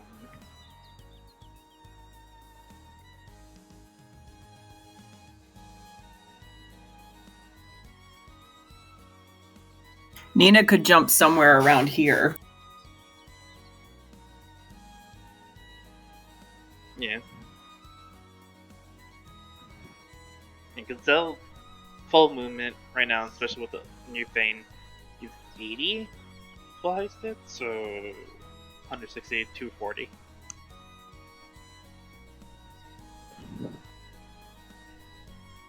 If you just But so base not hasted your 40-foot move? yeah. Nina's still faster. Oh yeah. Lerman has a base 40-foot fly. She also has a 50-foot climb speed too. I have some You sweet. fast as fuck. Well, I don't know if this one speed's going to be particularly useful for you here. Oh no, there's ice. Never know how But thick just in it case. is. Yeah. Yeah, you never know though. Get to have some speed and hold my breath for a very, very long time. Oh, that was not what I meant to click. Although it is relevant. Arthur, what are you doing here? Be right back. I'm gonna rush real quick. I guess the chance is back because the tracks are changing. Mm-hmm. Oh yeah. I was like, I rolled goblins, guys. Those gobos! Fuck yeah. Gobbo gobbo. Hobbo To keep gobbo. in, also to keep in mind on this is not your random encounter, right? This was you guys choosing to follow a trail and seek something out, alright? Don't get me wrong, it was based off of what I rolled for the random encounter. I got to show you signs. Right, but we of- actually had an opportunity to avoid it. to avoid it, exactly. The random encounter would have just been like whatever happened if you just stuck on the straight road, right? And the random encounters will always just be base level, right? But you can seek out like harder versions of things, which is essentially what you did here. If you'd for future references, if you stuck on the road, you'll get to actually see this with CAC because CAC will be there for it. Then it would have just been a single small one lowly goblin on the road, right? Is Cack And- about to like jump a goblin? And Are you kidding? Cac's gonna adopt it. No. Heck, don't adopt those stinky goblins. He's gonna kick a goblin. I imagine this could be a And fucking so- forest fire because he lit it with a flamethrower. Technically, it's 2 goblins, actually, Kek. And they are causing chaos, alright? Because they have tried to steal a horse, alright? And are struggling to get in control, alright? As this horse with 2 goblins on the back of it trying to get it under control, like, darts around the fields and onto the roads, it's going to panic the horses and carriages that you've got going with you. So you're essentially just gonna check to try to prevent as it's a vehicle handling check in order for land vehicles to try to avoid being pulled off the side of the road. I just had the image of Kak eating a granola bar as he's looking out into the distance, and these 2 goblins on a horse are just fucking going everywhere. And it's this wild zigzaggy path that they're taking on it. Yeah, he's just eating, watching like it's TV. They disappear over the hill for a moment, and you're like, and then you just like a couple of chews later, and then they come back over the hill, coming towards your direction, and you're like, oh my, they're gonna crash right into me. Oh, I love it. I am back. I'm also back. Welcome back. Cool. All right, guys. Tirana, scouting on ahead, and having tracked them to this location, right? And also having another person scouting on it, you guys are covered and were able to decide what your approach is to this. You know how many there are, which ended up being less. It seems that more of them split away and wandered off on their own rather than sticking with this group, right? So it seems they've been dwindling numbers. What had been 22 days ago is now no more than about 12. They seem to be mostly split up amongst this place, a couple of guard shifts, they've set up camp with what largely seems to be stolen, like military supplies.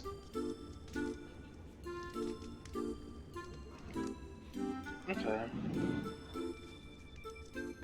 You notice that there's 2 sentries near the front of it, and the front entrance mostly being around from this way is the path you would have taken, but you can come in from the sides or around any side you want to on this. It's up to you guys.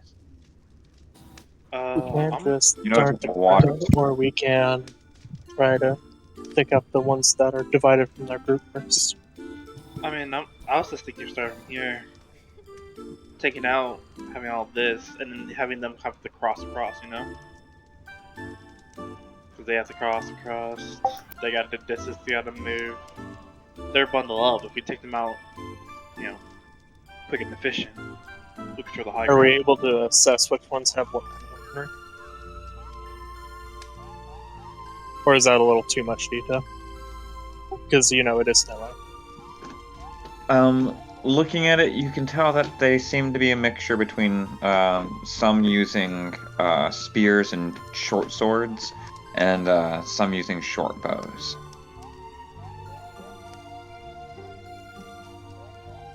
That plan would work if we can get the ones with bows first. I mean, still ranges on our side. So we like, go ahead. Looking at them, just because this tracking was so high on it, you guys getting time to be able to observe and watch them for some time, you can give me a perception check to try to identify who the archers are versus the martial ones. All of us give one? Just whoever is best at it, honestly. +7, it's a D8. So, advantage. Yeah, other people can add expertise to it if they happen to have proficiency with it. They can add to whoever's the best at its expertise. I have that. So, Okay. And Tirana has it as well, so, you know. D12. The highest. Wait, can you cap No. it to D12? No, No, it caps at D8 normally, unless Yeah, you have it a caps feature as that a, makes it caps as a D8 unless your feature says otherwise. That's why D10 and D12 Gotcha. are in parentheses. So, Yeah, -3, so 27. 27. Okay. Took a roll. All right. 27. Yeah, you're able to identify that there essentially seems to be these green-skinned ones that mostly seem to be the martial ones. And you notice that there's some goblins that kind of have a bluish tint. Their ears are more droopy and their heads are like a little bit larger, right? Like strangely large-sized heads. And those ones seem to be sitting more like bossy and loungy, telling the other ones what to do. And they've got bows. So you seem to see that the archers are not only the ones that are also the ones who seem to be in charge. Okay. As we approach, let me just check out to see what she's gonna. I want to see what the time, like how long it lasts. Yeah. So I think tongues last an hour. So yeah, she's gonna just pat Zarman on the shoulder and give him tongues so he can understand. The target understands any words it hears, and when the target speaks, its words are understood by the creatures. So.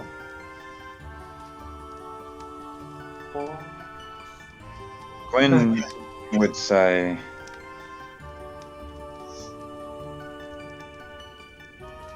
a few of us should attempt to speak to them first, in the open. Well, considering what Hottie just cast on me, that might make it easy. Yeah. I'll go ahead if anybody else would like to come along. I will flank around in case things go south. I mean, I'm way too intimidating. I can't let them, back down. I'll go with that. You have my back, Gwen? I will come with you. You want Tirana me to says that she would go with stealthy ones. if I stealth, I can kind of make it to where if I do have to play, they might not know where my sound is coming from, but I've also been called pretty disarming, so it's really up to you, Zarman. I mean, if three of us are together, I don't think there's going to be able... It would be easier for us to get away, I'd imagine. Because I could fly away and you could take Gwen if it goes too bad. Okay. I'm going to cast, because the trick is the cool part of it. Now my sword's out. I'm cast Detect Magic, so my AC goes up, it's 80 concentration, and all my skills go up, so my stuff goes up. Okay. I'm just gonna guidance myself. I think Guidance is concentration, I believe, so you drop tongues. I thought tongues was Is tongues not I don't concentration? think so. Time for you to check. If it's just 1 hour, then it's just 1 hour. Let's go. Oh, sorry, wrong thing. Also could try to put 1 them hour. asleep. Yeah, I just see. Yeah, I don't see the concentration on it. Yep. Yeah, Just if 1 they hour. don't, if it doesn't, then it's good. You're good to do guidance on yourself. Yeah, Nina's.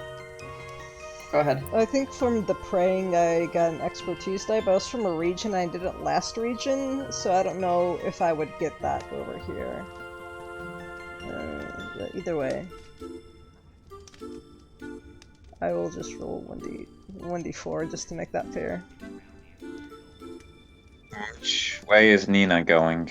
She is gonna also just like hide off to the side, hopefully in a place where she can like get to the largest concentration of goblins if shit goes sideways, and just grab a goblin and start swinging if she needs. Yes. Start Thank you. fucking swinging. Either of you want to ride up on Igor? Get off foot. Sure. Just move your token on top of him. Yeah, I have to fix my mouse. Hold on. It's a laptop. You're good. Dun, dun, dun. And we can place anything within this region, right, Chance? Basically. What was that? Below. We can place anywhere within the Yep. below, like the red line. Mm-hmm. Okay. Would this count as camouflage for stealth? Like if she's trying to like kind of blend into her environment?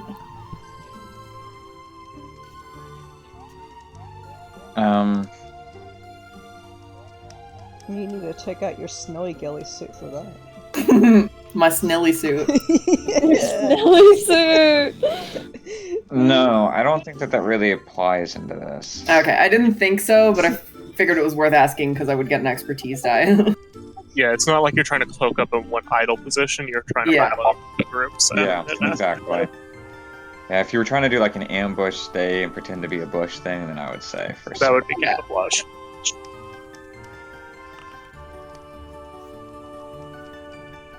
And there was a limit to where we could go up to? I mean, you're pretty much in a Yeah, decent you're pretty much spot, where it's yeah. at. Yeah, you're where it's at. You're behind a wall right there. Down in the bottom left.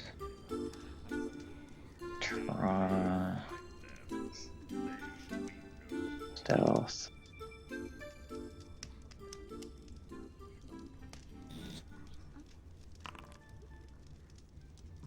Okay. And Yeah, then, 13, 15, 17, 19. I like that. yeah. Alright. You guys walk quietly, just the slight little of your feet crunching through the snow, but not loud enough to be heard over the sounds of goblins arguing in the distance and the sounds of heavy beams of wood crackling in the bonfires. As your group approaches, Rue on the back of Igor and Gwen walking beside you, a couple of goblins that have been talking ahead of you like lazily walk forward and like pick up their spears, and they both say something to each other in Goblinoid. Do any of y'all speak Goblin? Since I have tongues listed Yeah. on me, if I can hear them, I understand any word spoken. But does anybody else speak it? Other than you, who have that cast on you, clearly. Nope, just gift, no goblin. All right. Just Just getting a yes. goblin. Just skip. You know. I got my Okay. Latin. Great. All right. You hear them, and they say, "Snap to it. You snap to it." Ah. And one of them says, "No walk, no more." Zarn will hold his hand up for Gwen and Igor. Quick question. Can I do a roll for goblin culture to see if I know any proper ways to... Oh, Yeah, you can roll. yeah. She knows the secret hand signs. She is the leader. I have a specialization in linguistics, so maybe I know like some really nice phrase or something. I don't know. Where's the library? You say in Goblinoid. Biblio. Yeah. I have to go to the bathroom. Goblins tend to respect cunning, ferocity, and might makes right. They don't have a lot of niceties, and so there are no formal ways of endearing yourself to a goblin. Just many ways in which to piss them off. Not in an angry way, but like puff out your... I mean, Zarm is just doing his blank stare in their direction after telling them sticking the hand out to get them to stop walking. They both walk over towards you, and as they do so, they both stand right up in front of both of you, and they plant their spears down, and they say, "You know, come this our camp. Why you here?" I heard about something about some interesting people around here. I just wanted to see what it was about. "We make camp. We here. We leave soon. No trouble. You stay away. Where are you headed? No more questions." You can make a persuasion check as one of them hesitates a little bit behind the other one. Might I have a minute of your time? As Sarman tries to talk with that one as they're trying to wander. Hmm. 29. Yo! My boy. He goes and goes,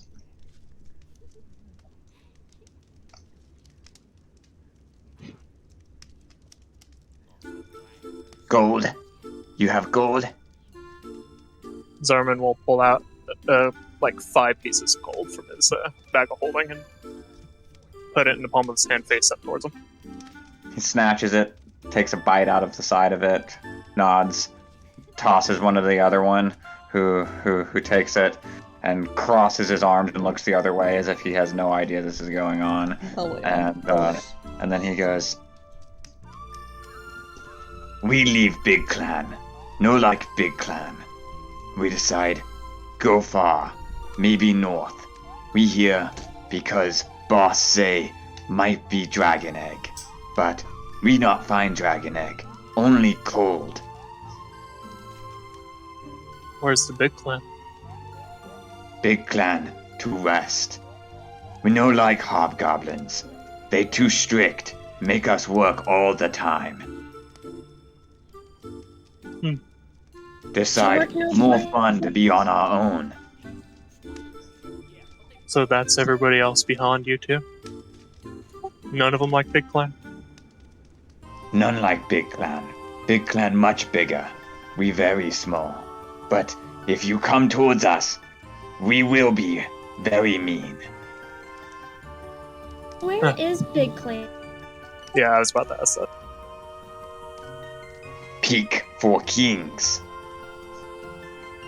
Zarman will say that in common behind him towards Ruin. One peak for kings?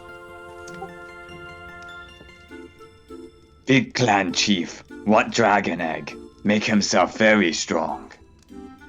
Boss decide we leave, find our own dragon egg. But there's no dragon egg here. So, we thinking about leaving. Others have already left. No dragon egg to be found. Maybe we go find work somewhere else. And he turns and walks back. The other one gives him like some mean shotted glare. They both kind of like pretend like they're gonna stab each other with their spears for a moment, and then he tosses them another gold piece. All right, and then they both settle down. Yeah, Zarman will walk towards Gwen and Rue. Seems like that the Goblin clans are looking for dragon eggs.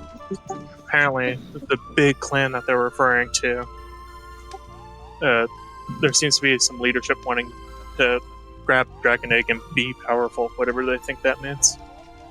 The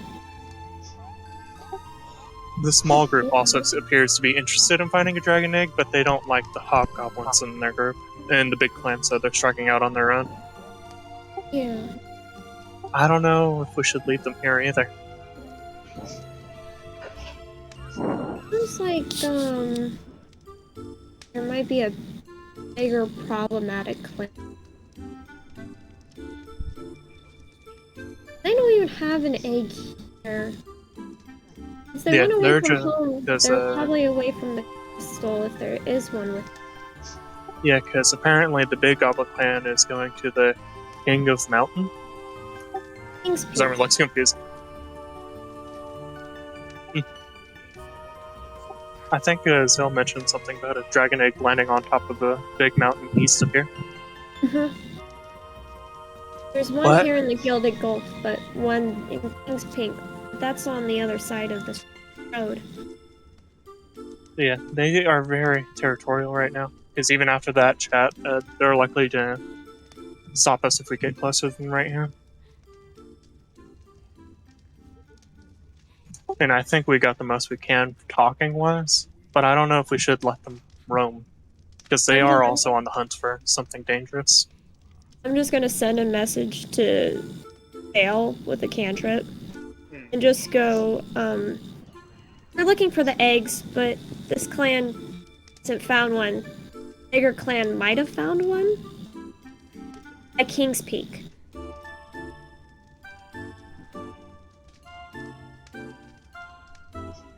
message is the one I heard. Well, we have the device. We have our brooches. Giselle touches the brooch to talk to her. Oh. Okay. Well, now we'll go with the Grim House. Then that would mean Keys Peak would probably be well guarded if we head that direction, and the dragon might be in danger. I'm gonna send one back and just go. And if they have that crystal thing and it makes them kind of crazy, might do something to the dragon egg. That's only if the two are nearby. Zarman leaning over to Rue's badge instead of trying to activate his own. And since this one's also looking for a dragon egg, I'm worried that they might head to kill instead. We may need to stop these ones too. Touches it. Well, what do you have in store for them to stop him? We can't not guarantee that everything will be non-lethal in the fights. We need to protect the people. Maybe scare them? Not sure how to do that. I think I could try that. Like Tell them, scare them, make them think that I'm some sort of dragon. Show them how scary we really are. You can imagine Zarman doing air quote. Yeah. I could also So- be very intimidating. Listen, I'm assuming that Nina can hear the brooch conversation. Yeah. Yeah. Yeah, you're probably hearing whispers from Zale's perch while you guys are hiding around that wall. Could I figure out if Zarman challenging the person who is the leader of this group would would that be acceptable, or would they attack all of us?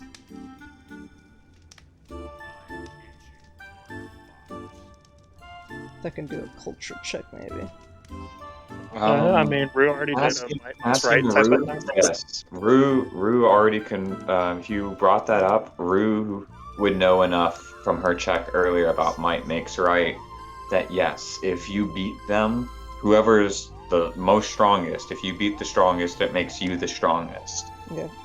So she's like, well, Zarman, why don't you just challenge the leader and say, if you lose, you gotta listen to me. Yeah, off your chest. They really do That is, like like, competition. I guess that is the best solution to this.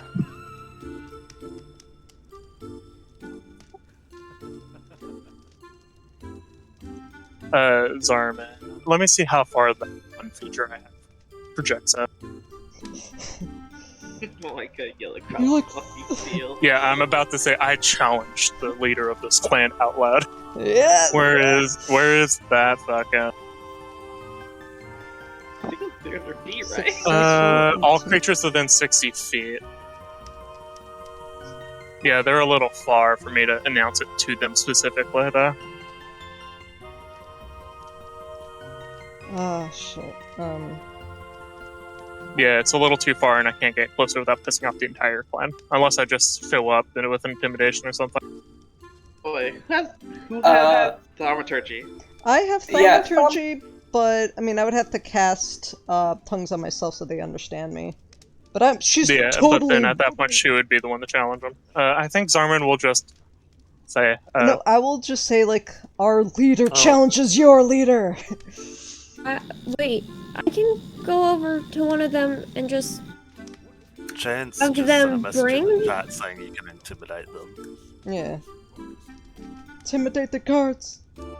They were Could also just go and ask one of them to go grab him for you.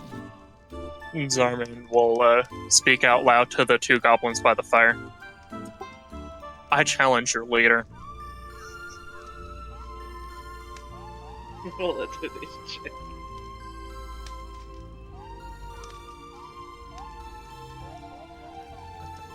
I don't know if Chance is able to talk right now. He's typing in before. He's Yeah, like, he's oh, in he's hearing. Los Diablos. Muted for the Muted time. for the time. Okay, I'll do the intimidation check to the guards, so they'll relay the message.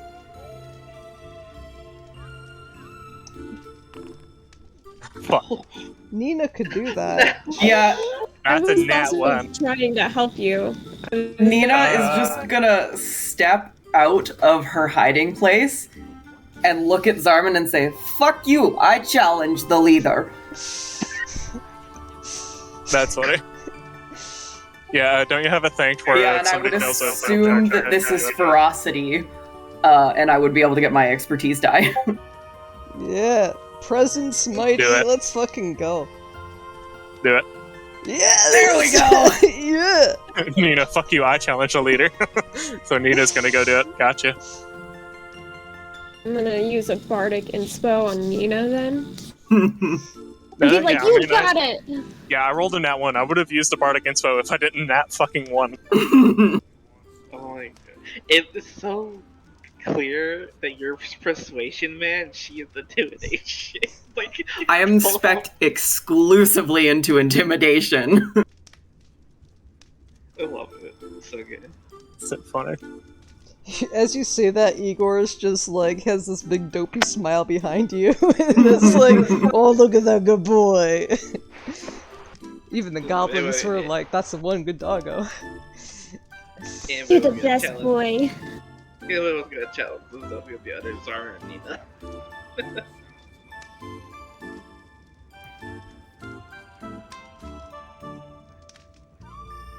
Yeah, I kid you Still not. there muted. 27 from Nina for intimidation. the Because thought- her thing, she has a feature of if somebody fails their check, they forget it because her check makes them forget about it. I forget what that feature is called though.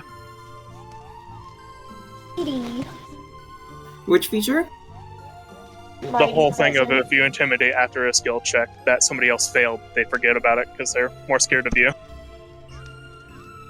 Yeah, I've been trying to find. I remember you talked about it. Yeah. Alright. There to you is. And yes, that is a success. The guards both look at each other and then practically like race each other to go back to tell the guard their boss. Okay. Give me a second here. I kid you not, my inner Thalia was like, somebody conjure up an illusion of a dragon egg and just get them to gather around us. I was like, I can't fucking do that. We have message brooches. I might get rid of my and switch it out with something. I mean, having the cantrip means if the brooches somehow get stolen, you would still be able to do it. Plus, you can message people who don't have the brooches. Exactly. So, yeah. Which is probably the most important bit. You can do some spooks. You can go inside somebody's mind. Ooh. Ooh, I'm in your brain. No. Look at this unicorn. Riding a pixie. You start telling like those really disturbing night fairy tale stories and shit about like, oh, you better do that or else this is gonna happen. Like, huh? Okay. Lullabies. I think like Russian lullabies. Oh, everybody's ganging up here. They're ready. Form a circle. Hunter's just like, fuck yeah! I wanna see a fight. Yeah. Gonna be the reason we'll still be stealth around the corner, just gonna watch it. Okay. Just They're goblins. They love cunning and being tricksy. Right, and the fact that we had another one just suddenly show up and also challenge the leader, you know? That's probably the most cunning and also fucking strength-based thing you can do. Yeah, super. Hanu's gonna look behind to Zale, and then she's gonna look over to the empty camp right over there, and then look back at you. You wanna check what's inside that tent? The range. It's pretty far, I don't know. Oh, I gotta okay, it is 185, I think. If you need to get somewhere. I have Dimension Door. Meanwhile, Toronto's like, God damn it, you guys. It has a little gleam, a little mischief in her eye, just... Oh shit, where's Tarana? Where'd she go? Fucking... Stealthed. Ah, shit. Where do you think she's going? She's probably going to go do it without permission. Yeah, actually, Zell got airlift, so I can glide myself across here. With movement. Keep in mind, there's fucking goblins there. Yeah. They're crowded right there, so, you know, line of sight might matter, so if you can be above in the air while they're focused on us, might be more fun for you. Oh yeah. Or if you're going to Dimension Door, just Dimension Door. That's what I'm saying. I can save the 4th level spell slot, just airlift really high in the sky and just glide.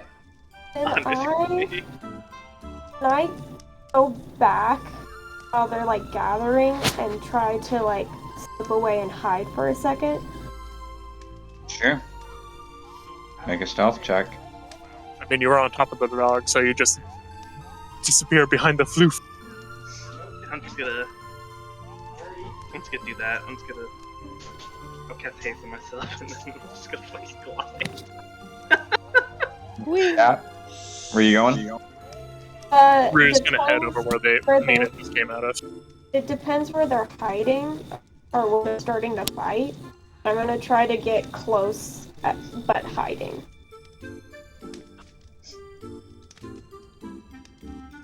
Hey, Brie. If there's like a rock or one of these rocks over here that I can like hide.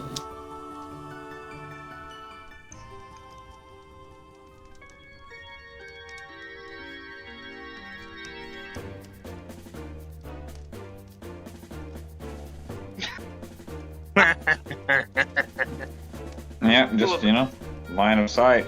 But here we are.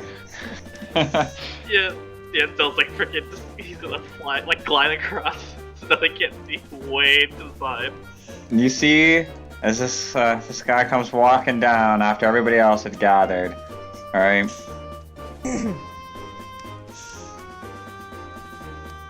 And he's kind of ugly.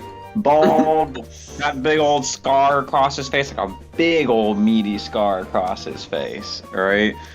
Most of his nose looks like it was chewed off at some point in time. And he's got this big old, like, sharp-toothed shark smile as he swaggers out to you guys. The little man literally swaggers the whole way across as everybody else is gathered, and they're all getting goblin hyped on the side and stuff, right? Like they're really, really, really, really hype. I mean, you can't even imagine the amount of, like, there's one guy that's doing that little, like, whoop, whirl around with his arms out, right? And then he slides down into the front and just lets out like a yell. And then each of them see you and they're all pointing at you individually and they're all saying stuff in Goblin. And thankfully, Zarman's the only one who has to know the terrible things that they're saying about you, because we might need insight checks, right? In order to, like, prevent you from having existential dread. But these are some savage little guys, and they Wow. put the savage with savage. And this guy is eating it up like a wrestler walking out for the biggest fight of his life. And as he swaggers out, alright, he realized that he's lugging around a heavy club with him that's about the same size as him. And as he gets closer, you're like, oh, okay, it's a big old iron club. And he gets closer, and you realize he's holding a gun the same size as him. He's walking around with a club as big as he is and a gun as big as he is in the other hand. And I fucking love this guy. he points out across to you, and he says, Alright, Toots. I'm gonna go easy on you. I'll make sure that your friends can drag you away. But you made a mistake.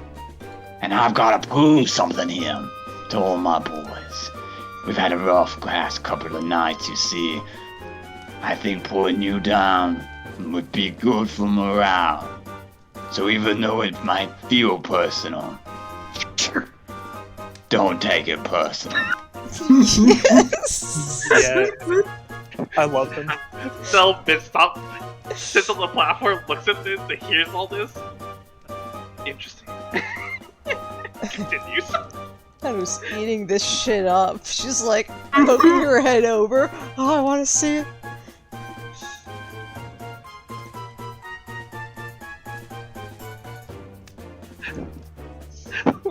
Toronto's in the background, just like, let's just see the camp. I know. just- Tron is fucking looting. yes. Zell's on his way, just gliding.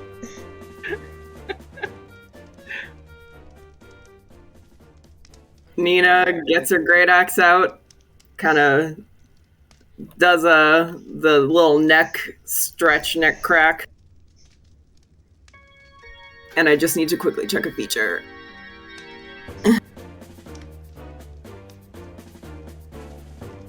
So, man, this reminds me so much of shit. I love it. Ugh.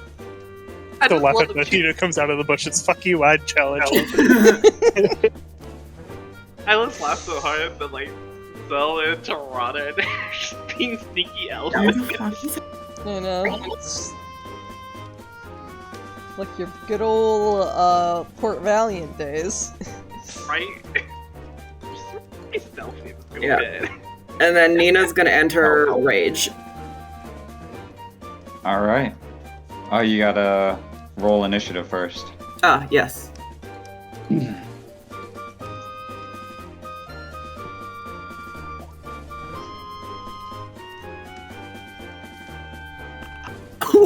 Ooh.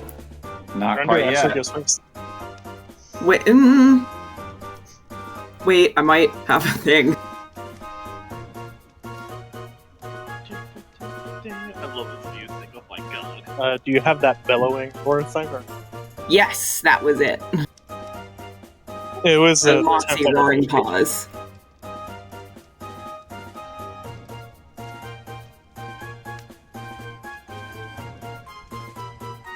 You guys are past the point of trying to Yeah. talk about Yes. this. Okay. It was more. I was trying to get that initiative re-rolled, but Yeah, if you can still roll it, see if she can change her initiative. Lux. Because if she passes yeah, on you can still the roll it. Yeah, you can still roll it. Yeah. Go for the roll. Intimidation. I would count this as ferocity as well. Yeah, girl. yeah, you definitely beat the DC by a lot. Yeah. Because by it's a 8 lot. plus number of creatures that rolled initiative, which it's 2. So you needed to beat DC 10, 15 to reroll initiative. So you can reroll initiative. And number of creatures you choose, Nina, gets advantage on initiative now. So you'd have advantage while he has to reroll his. Heck yeah. Let's see. Pretty good. Damn. He's not letting me re-roll. If you right click over your portrait, then it'll show an icon for reroll initiative. Seem to have In the initiative combat tracker tab. Ah. But yeah, roll twice. Get the higher of the two. I'm not seeing that option. If the combat tracker tab, Yeah. and then how there shows Goblin Boss, Grunter, and Nina. And if you right click over Nina, it should have reroll initiative there. It's not letting me right click. Might be a Oh, DM just- there. Boom. He took you off the reroll. Get out of here.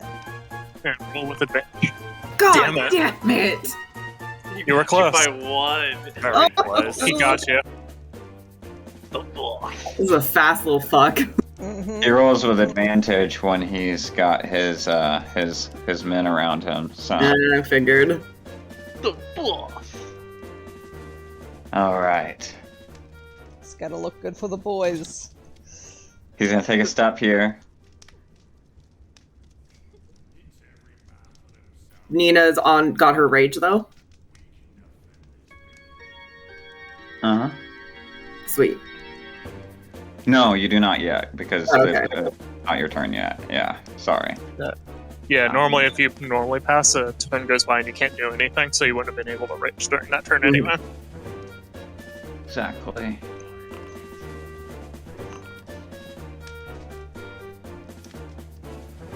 Okay, what's your AC? 17.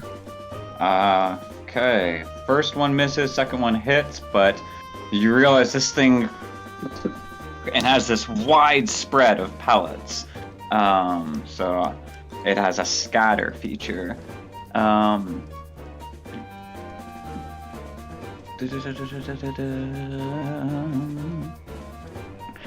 Attacked from. Let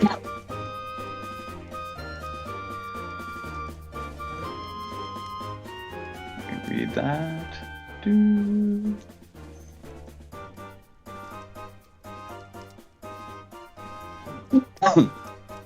Okay. And the one that hits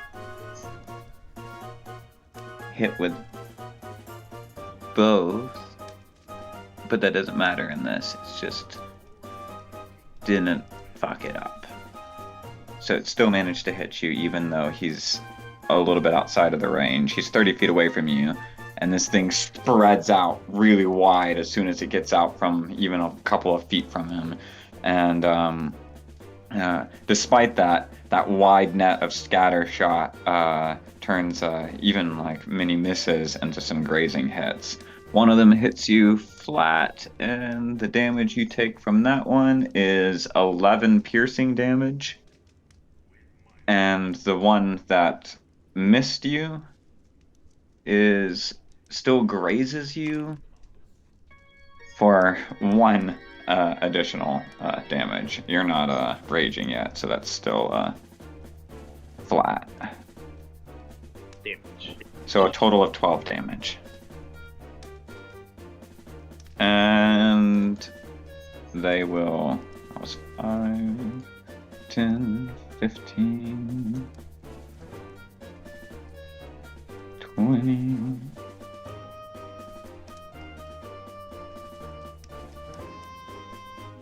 25. Yeah, that'll be the goblin's turn. Alright. Next up, Nina. Okay, Nina's just going to very measured and intimidatingly walk over to him. Bonus action raging and just smack him.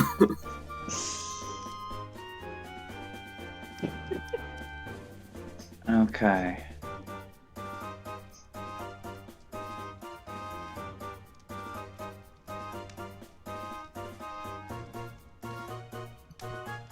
And they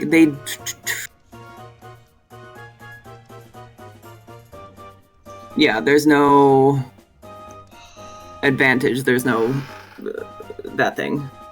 Nope. 18 to hit. Let me see.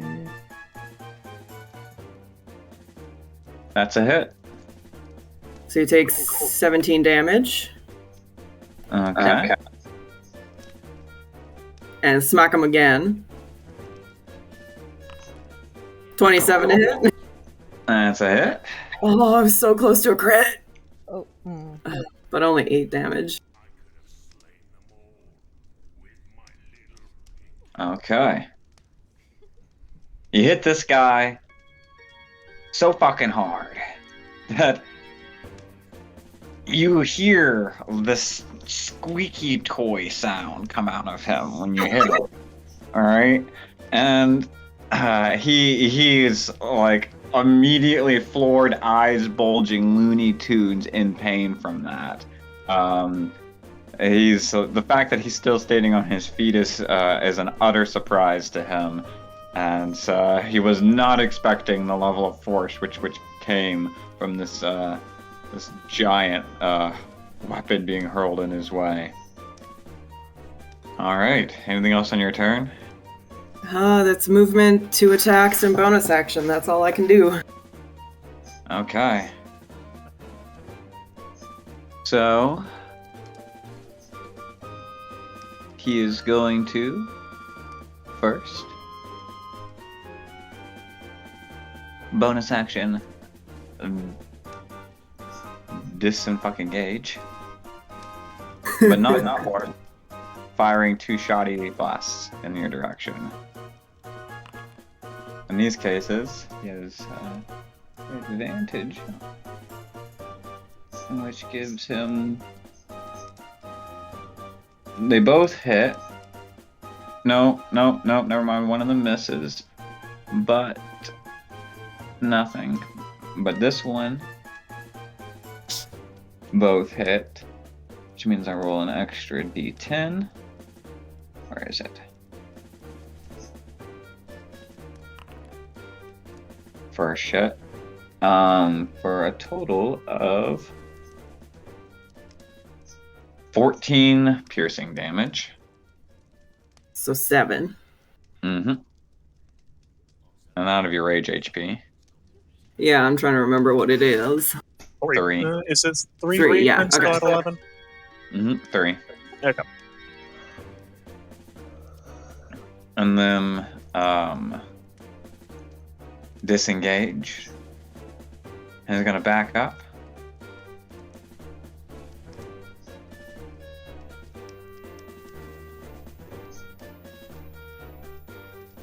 As you hear a large, ferocious sound as a smirk comes over his face the moment he's backed into that corner, looking bloody, holding on to himself. He's like, "You think you got me, Tuss, but you fell for the oldest trick in the book."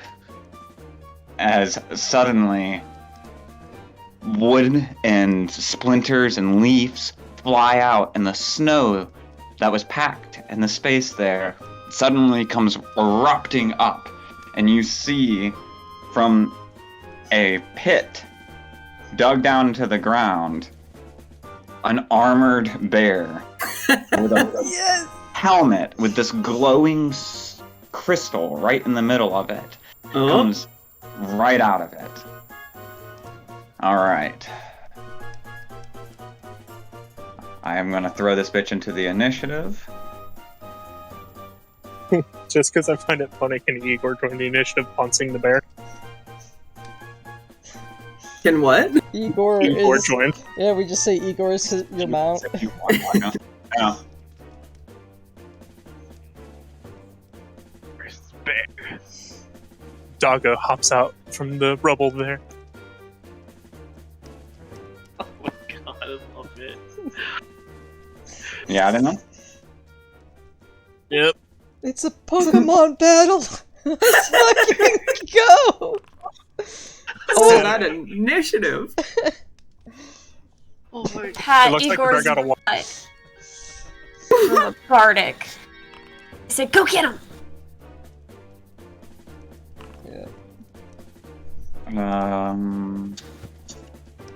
Both hit. The first was a crit. You take 14 slashing damage off the first one, and you are grappled by this cave bear. So that'd be 7? Yep. Okay. 7 slashing. And then you take from its next attack 8 slashing.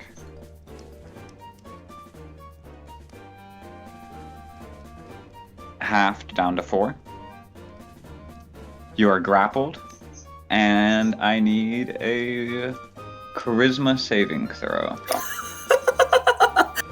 Here's the Bardic. Here's the Bardic. Oh boy. You got this. Yeah, Nina does have a bardic inspiration. I'ma use it. What's the die? D10 right now? D10. Hey. Okay, you succeed. Let's You review the Christmas as thing. it grappled onto you, alright, its claws rake into you, and you feel yourself lifted into this big bear hug by it. And the crystal in the middle of its helmet glows as its eyes meet with yours, and for a moment you are almost transfixed by this crystal in its head. But then the light kind of dims out as you break through the enchantment, and You are. Let's see. That's it. Yeah, that's everything for it because I got its surprise thing off. You're grappled. That was the end of the goblin boss's turn. This is the start of your turn. What you doing? To break out of a grapple, that's an action, right? Yes. Or you can just knock out the bear. Yeah, that's what I'm thinking. Grab the bear. Nina's just gonna punch this. Not punch it. She's gonna hit it with the great axe if that's a thing. Wait, could you just if it's grappled to you? That means you're already in the hug. Might as well chuck him. Actually, funny You idea. have to grapple after that. Yeah. Yeah, funny idea. You grapple the bear and use it as a weapon to fight. I know. I was thinking of Yeah, that. that's what I was like. It's already in your arms. Do it. Can I use the bear to hit the goblin? You What's can the- with your 10th level feature, I believe, right? Read the stuff off again. Let's see how it works. That's what I meant. Like, yeah, use the bear. pretty sure Let's see how Nina's cool shit works. That's I'm exciting. just trying to find. Able to hit a goblin with a bear. It's a whack-a-mole.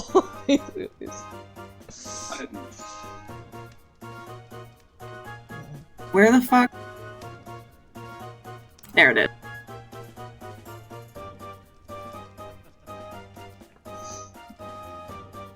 Up to 2 creatures your size category or smaller, you may use them as improvised weapons. Yeah, you can't. This only says you can do it.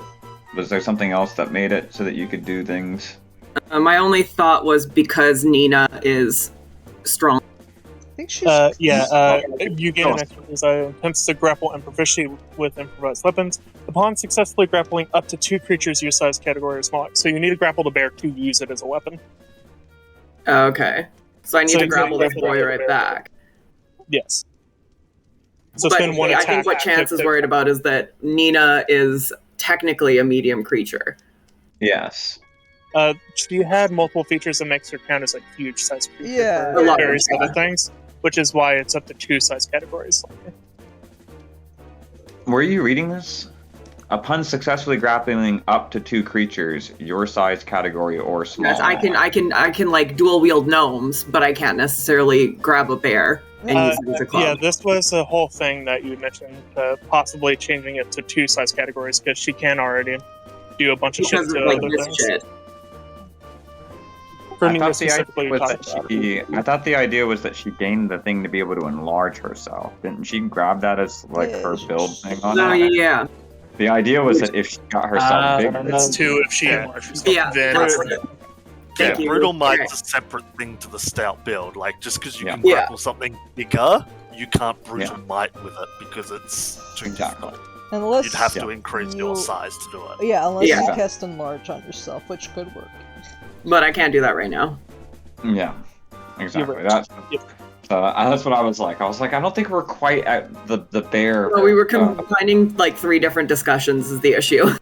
Yeah, no Yeah, worries. that's I what figured happened. there was something in there. Yeah, so then she's just gonna Oh, bonk this bear twice and try and get it to like fuck off. All right. Yeah. Gotcha.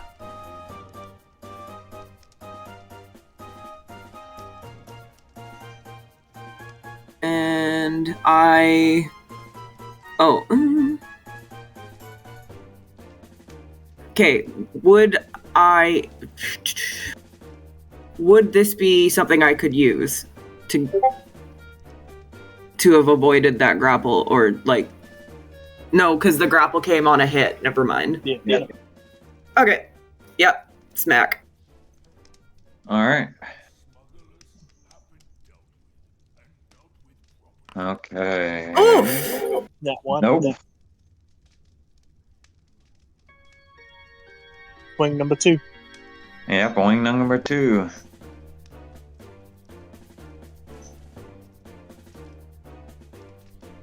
There's a thing. That was a natural 1. Thing. Nope. That was a disadvantage thing. $20 to hit the bear.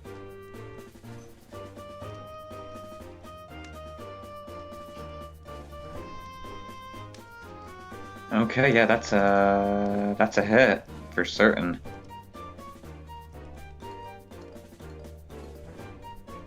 And that's 10 10 damage. damage. Ooh, All that's right. reverb. Yeah, it makes this like really pained sound, alright? That like catches a lot of the goblins on the other side like off guard. Like they were like really intense on it, like in Goblin just yelling, "Oh, you done fucked up, the bear claw's coming for you!" And then all of a sudden there's this noise that comes from it, and they all get quiet on it. And it's still there, but it was very it just made a noise they didn't think a bear could make. Anything else in your turn? Those are your 2 attacks. You're still grappled by it, so you can't move.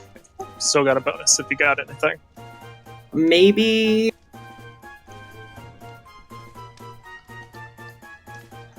Don't forget to re-add in your 3 points of rage. Thank you.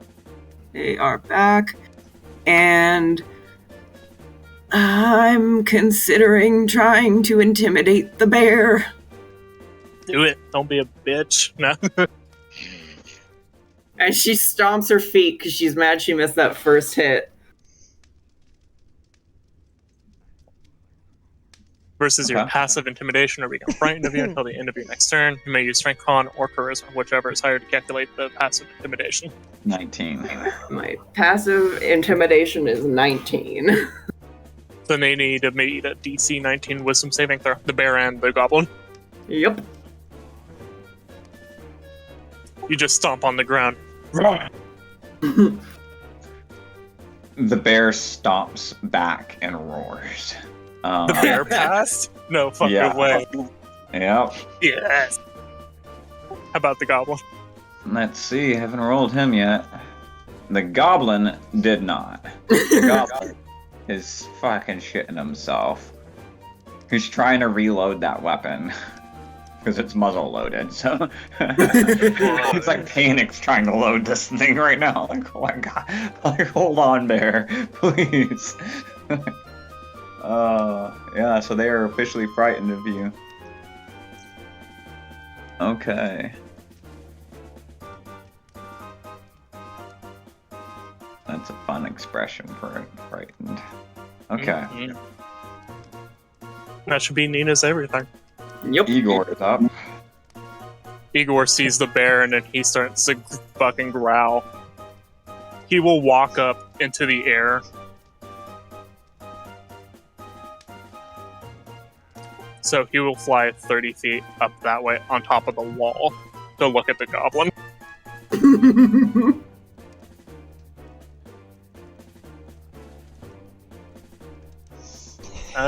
Sorry, I was distracted.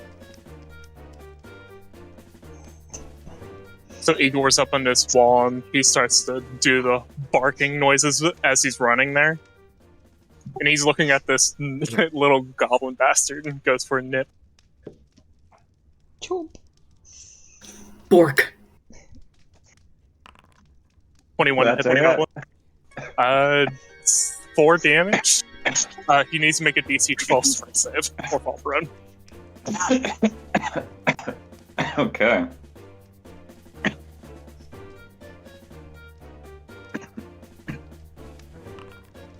Succeeded as a strength save. So he doesn't fall prone, but he still takes 4 damage. He is barely clinging on to life. He's missing an ear now, as well as his nose. So. Did you get more Mike Tyson him? Or? Yep. Yeah. Fucking Igor gets it in his mouth. He's like, Anything else for Igor? no, that's Igor's turn. How are the goblins reacting to a flying massive mastiff flying into their bottom? The guy that did the circle around it and then slid out, he's now done a counter circle, alright, and dived into the frigid water.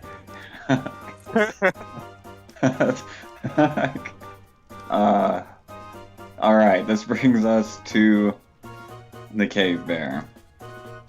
Okay.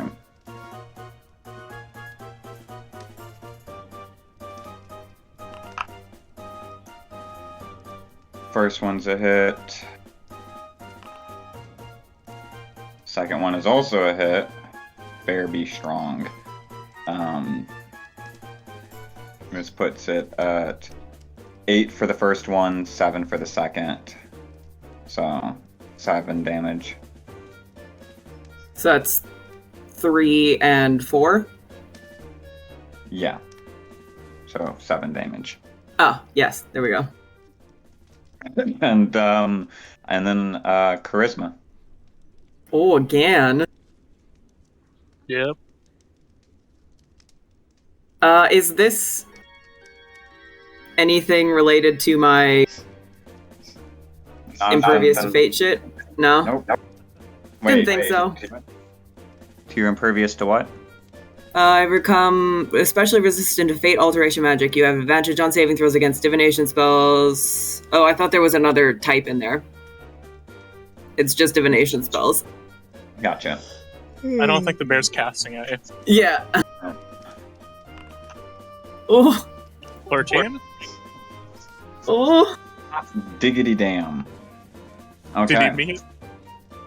So, no, just fucking barely did not. Oh, you did a 14. Shit. The crystal glows, and your eyes turn a matching purple color, and the next turn, you just stand there in a stupor, staring off, and at the end of your turn, you can attempt this save again. Once you succeed on a save to break out of this compulsion, you cannot be affected by this compulsion again for 24 hours. Cool. Okay, it wouldn't count as frightened or stunned, though. No, you're just, yeah. Incapacitated. You've been if anything, it's charmed, yeah. Who hypnotized? Yep, hypnotized. Okay.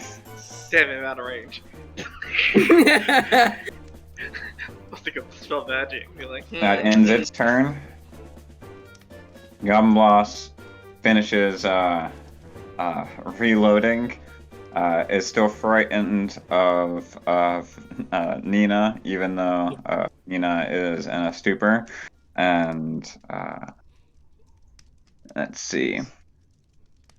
Look at her standing there menacingly.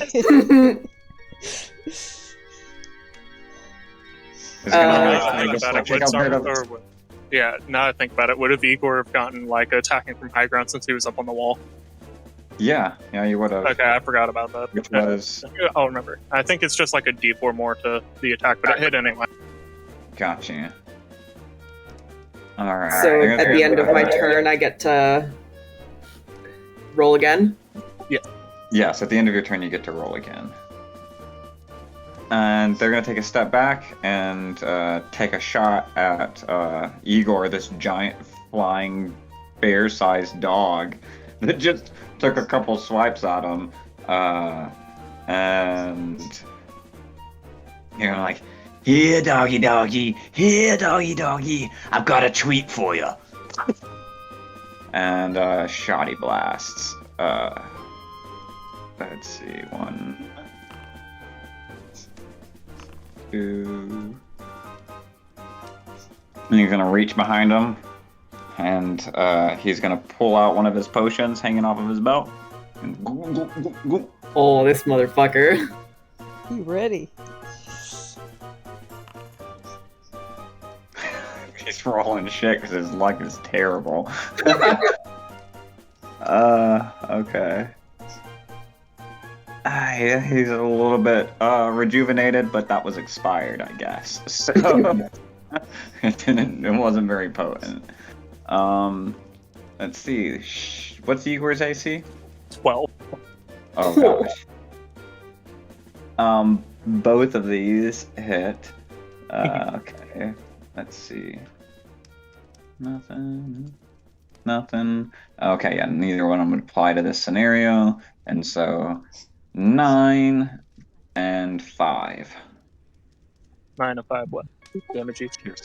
Piercing damage. So 14 total. Okay. Alright, and Now I can roll my charisma save.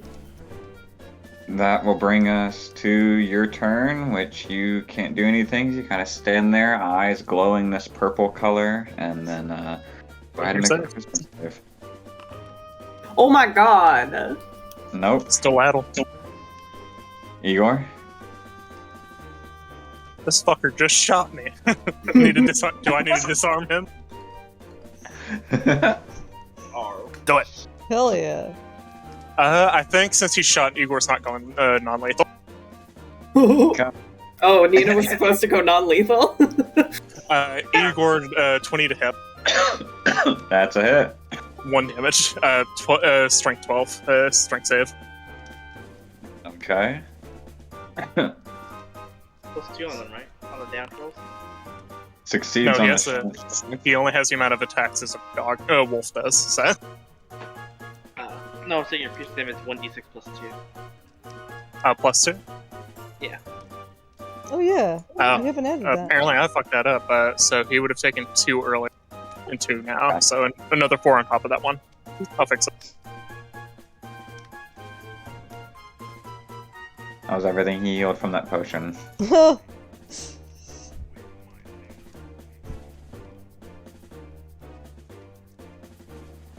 Zale, your passive perception would be able to tell that he has 2 more of those on his belt. Steal Man, we need them, Siri. Steal them. I don't think I get to spell magic healing potion. That would be confusing.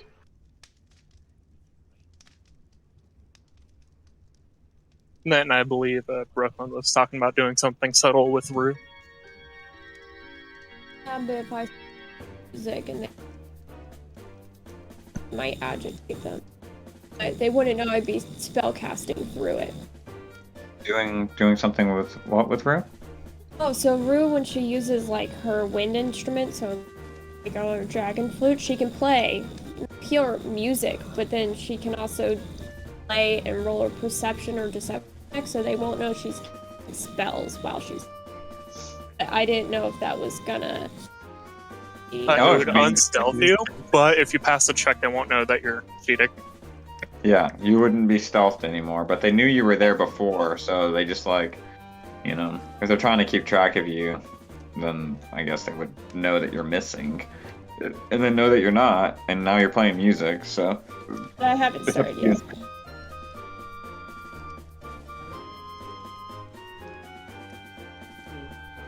I just didn't want to start playing music and then agitate them. No, I wouldn't immediately agitate them, It's just your decision. You're just playing whether music wanna while play you're stealth. fucking a fight's going on. Yeah, you're just adding to the ambiance. They've literally got a hype man that to express how hype something was, dove into frigid icy waters. I can do this. I can also roll initiative, but they won't necessarily know I am because I get advantage at doing that. As long as I roll above their passive insight. You want to know, by the way, what the name of the goblin that does the hype running? Absolutely. His name is Hypestein. God. Oh yeah, look at Rue.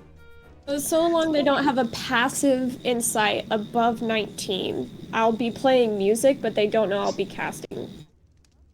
Yeah, no, none of them have that. I start playing some like wartime like music on my flute because it's magical. I make it drop down like a few octaves. Oh, don't you have battle hymns or something? Do you have any? Maybe you might have something that might be able to help her. I don't know which ones I looked at. She also can't Yeah, cast a I spell forgot right now maybe. too, without her components being seen too. I'm gonna do this anyways, because I was gonna do them.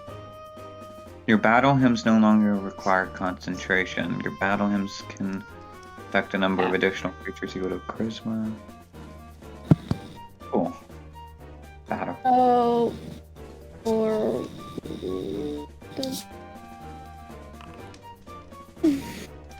One. it's over 1 round, which is the minimum. You get bonus to attack and damage rolls. But I'm stuck. No, Yeah, she but put it wait, on Igor too. It's on Igor. It's up to. Oh, okay. Good, good, Anybody good. who's my ally within 30 feet of me.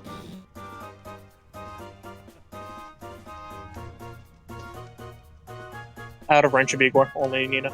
You could step forward though. Yeah, if I'm just playing music, I'm gonna just be like, "You got a hype man? I'm the hype man."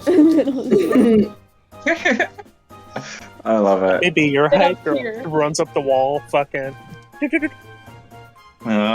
Anything else on Igor's turn? Oh, if it's Igor's turn after the battle cry, he's looking to take a bite out of this fruit. Yep. Don't I thought I already bit him once, though, didn't I? You did. You just did it. Oh, yeah, then no, that's Igor's turn. Okay. All right. Yeah. And then we're. So next turn will be the battle cry. And then the bear is just can only attack with its claws against the target it has grappled. It also has a bite. Is that relevant? Would it try to bite the flying dog while making? Yeah, sure. There's a flying Just dog. like the idea that it's dragging fucking Nina across the wall while she's fucking paddling and takes a bite of Igor. Yes. Okay. So Nina is ungrappled? No, you're still grappled. He No, can. it's dragging you so it can turn around to bite Igor. Yep. The claws hit. Oh wait, I gotta roll that one more time because I didn't hit advantage. Didn't make a difference. Okay. And so from the first one you would have taken 7, and then he's gonna take a bite attack. What is attacking up? Is there a thing about attacking up? Let me look. There might be. I forget what it does though. I think when you attack up, it lets you move up. I don't remember that. Let me pull up the thing. Cheat sheet. Did you get hit, Nina? Did I get a what? Nina, Did you get she's hit? getting clawed right now. Okay, I would have started the battle hymn of disadvantage on its attack. No, it doesn't matter if pulling from below. If they weren't grappled, then already grappled because they're grappling somebody else, then Good try to pull them. Gotcha. they could gain expertise to pull people from below. Good to remember. If you're below someone, you have advantage on grappling them. Let's see. Roll, activate, bite. 19 to hit, hits. Yep. Bite attack does 12 piercing damage. I chose the rhythm or the hymn that I'm gonna do. I put it in there. The bear How's has he- disadvantage. Over battle, an attacker targeting the creature has disadvantage on its attack. Would you put it on?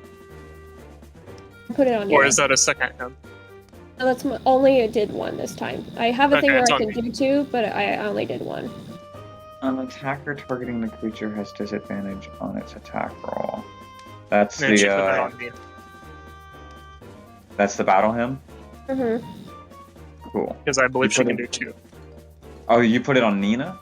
Uh-huh. Oh, okay. Then it still hit Igor then, and let me look back on that. Yeah, I believe you said I gotta roll that twice because advantage, so I assume it hit before disadvantage anyway. Let's see. Against Nina? Yeah. No, I had to roll for the advantage because if they hit with both rolls when they have advantage, then it's different. Right? Okay, so that didn't matter. Never mind. Yeah. But no, they hit, but they wouldn't have actually gotten that damage off on you, for that last little bit. Cool.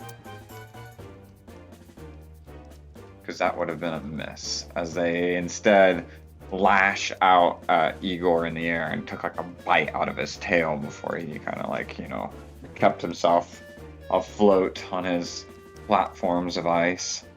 And that'll end the cave bear's turn and bring us back to. It's spell now. What was that? Zarman does have subtle spell. Whenever Zarman can do that, he'd say. Did I roll an initiative? I know when I can do my next one, since it's only got a last one.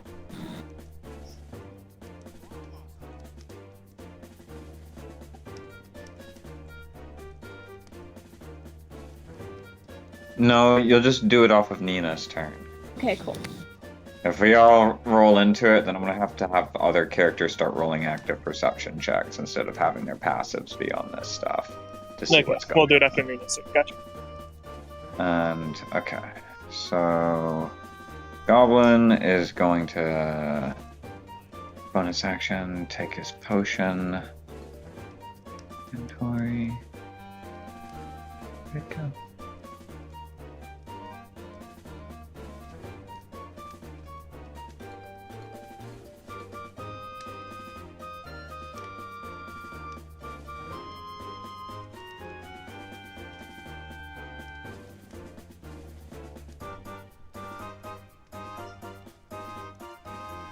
That's more like it.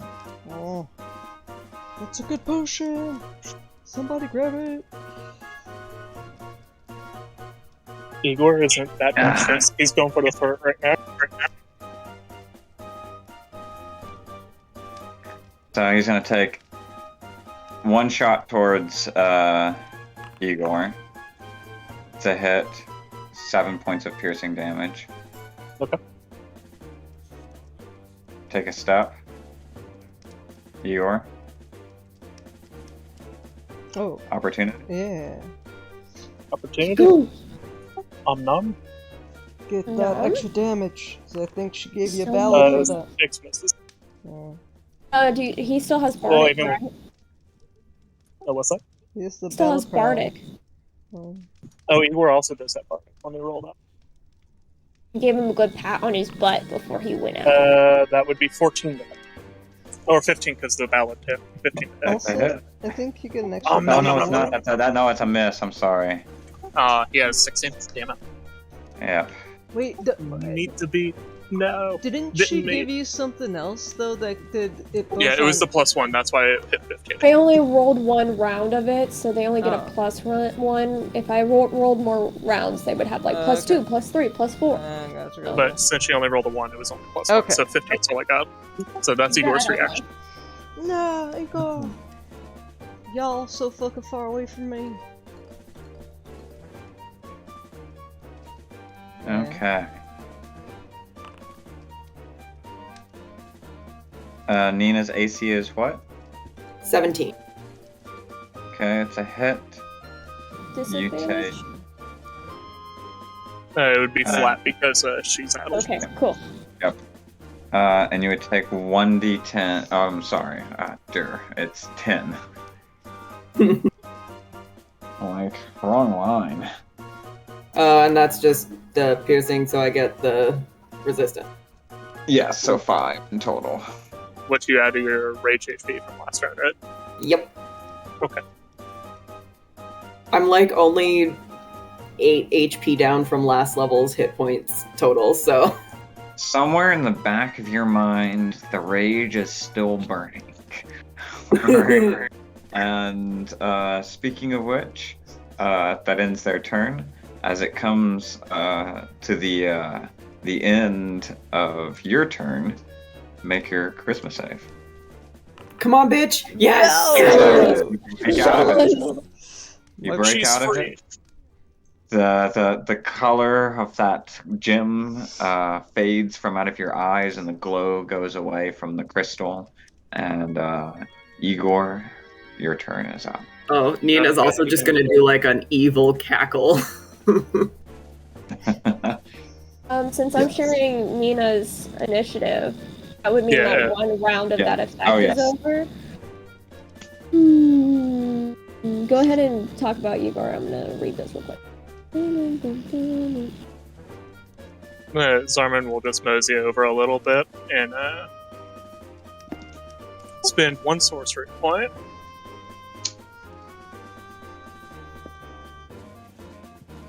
Where is that? Spend one sorcerer point to cast it without any vocal or scene component. So Zarman has no trace that he's actually casting the spell.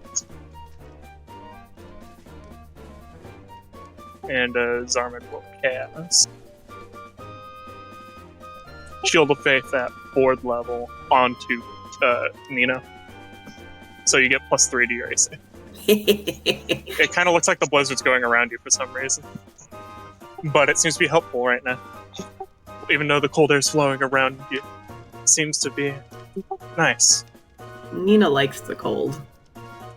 Hey, how does the bear look? Does the bear look hurt? The bear looks fine. The bear looked like he got one big smack, but that was about it. It still looks fine. It didn't even bleed yet. It just got like Right, bonus action. Nina, you have a bardic. Yay. Action. I'm gonna do harmonic resonance, which means you re-roll it before the outcome is determined if it's low.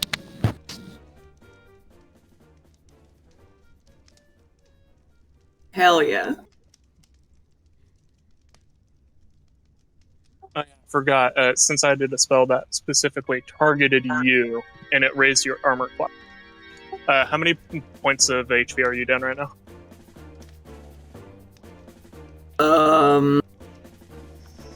God, making me do math.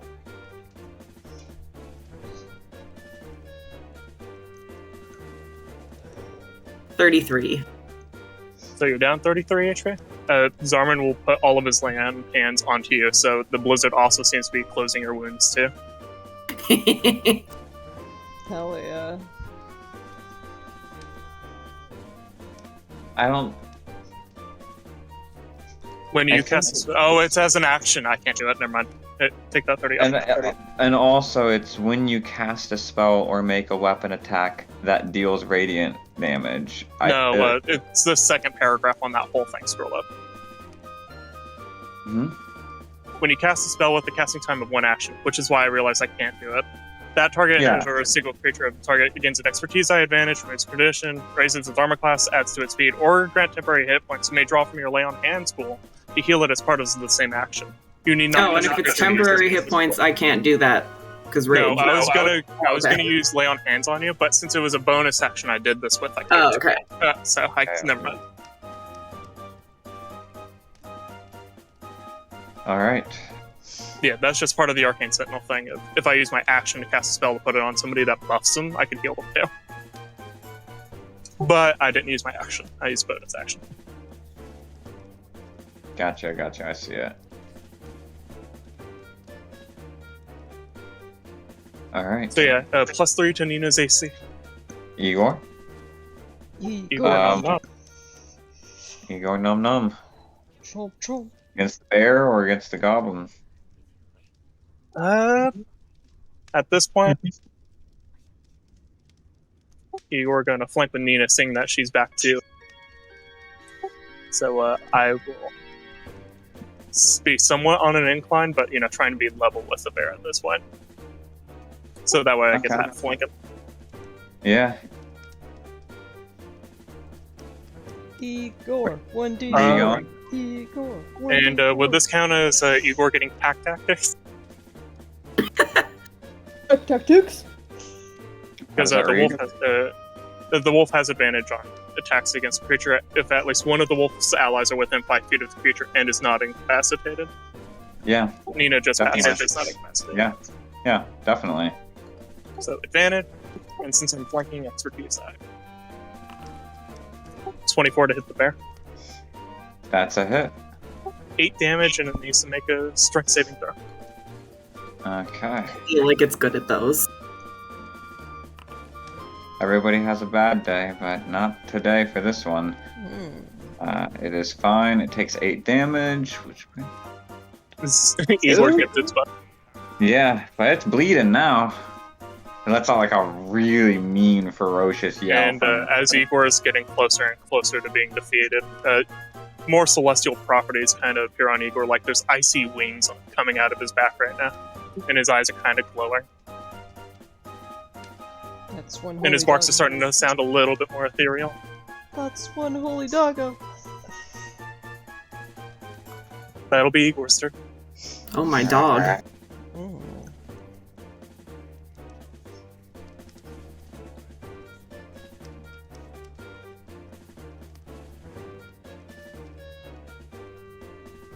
Alright, it would focus back on the one that just woke back up. Take both of its attacks with its claws. My AC is now 20. Lovely. Only one of them hits. It takes, you take 9 slashing damage, halved down to 4.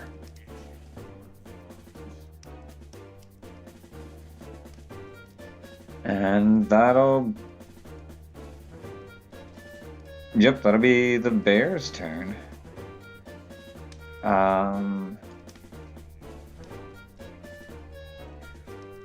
Okay.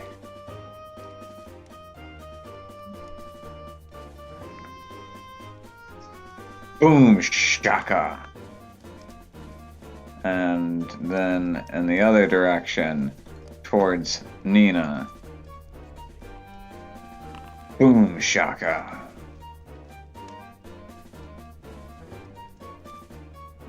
Igor's AC is 1 hit against Igor for 5 piercing, and miss against Nenna.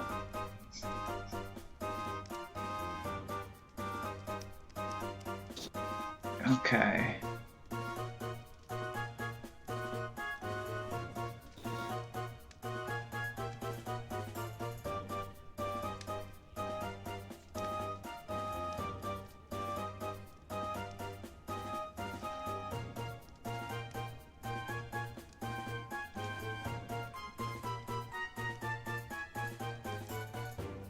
And then it's his turn. Alright. You would be flanking with Igor onto the bear, but the goblin's now within melee range too. Yeah, I think she's potentially just gonna go one at each. Alright. He's Just gonna because hit I find it funny, you can try to grapple the goblin. the... And then shoot the bear with the goblin. Yeah. I think Just I an might. option you can do with your might. Yeah. So goblins are small creatures. Though Yeah. that means it makes a saving throw against your maneuver DC. It Yeah, might be able which to make a is- mistake, so careful. Yeah, I'm gonna hit the guy with my axe. Alright. That's a hit. It takes 6 damage. And then she's gonna turn back around to the bear and go fucking at it. Add an expertise die to your attack for flanking. So it's expertise die, not advantage now. Yes. Mhm. Whoa! 16 to hit the bear. Also use That's bardic a if hit. you need it. You hit the bear. 12 slashing. Okay. Ooh. This one's looking rough. Okay. That brings it down to...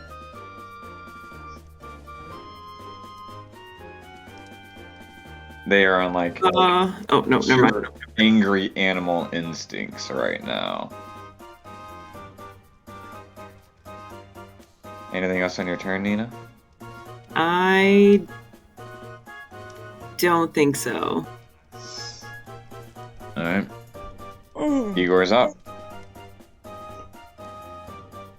Engi doggo. Engi doggo bite. Give me doggo bite. Was anybody gonna do anything after the end of Nina's turn this I'm round? I'm concentrating on this and I'm out of bardic. Oh, I'm just That's- maintaining the two things. Yeah, I think it was on. I think this is fine for now. Igor go nom Chomp.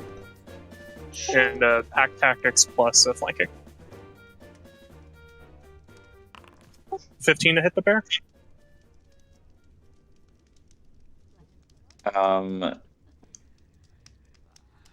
Yes. That's a hit. Damn. 8 is piercing damage onto the bear's ass again. This is too nasty. This is the other cheek nap. that I. What's oh yeah, it's okay. And then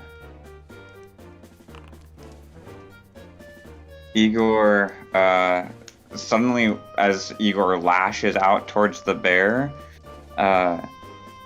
from out of nowhere he feels this sharp cut, and you hear him from your angle. It just sounds like he lets out this whelp the moment he strikes the bear, and he takes let's see, what was that? I lost track of all of these fucking boxes here. Okay, 19 piercing damage. Igor, upon taking this piercing damage from whatever source it came from. Or Zale, with your passive perception, you would see as a goblin that had been crouched down low and hiding there the entire time finally moves from their very still position and comes out with this sharp dagger, and wait, was Igor this the goes, fucking hype man who went into water? You piece of shit. and then you Okay, watch so- as now Igor. that you've seen him, and his stealth roll that he's done on this is lower than your passive perception. You can see that he has swum underneath this cold water, underneath the frozen ice, and you can follow his movements after that. I'll keep him on there so you can see, but for the purposes, it's pretty much the only Or Zale, one trapped. Yeah. But yeah, Igor went poop if you don't like deleting his token. Yep. Bloop. Hanu's like, no! Okay. I can't interfere Well- because I'm not stealthy. That brings us to the bear, who makes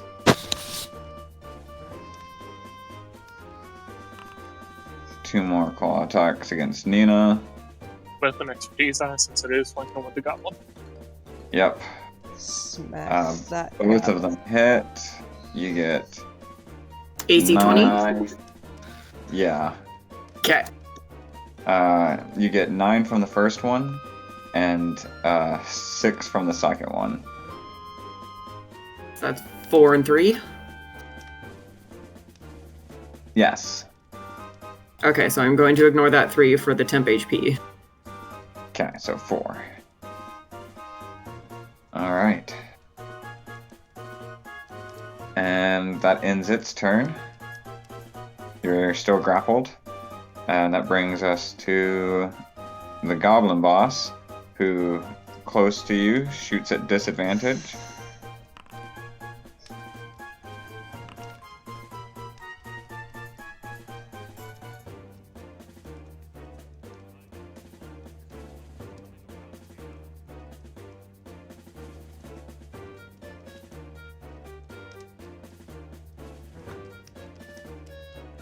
Miss. And yet,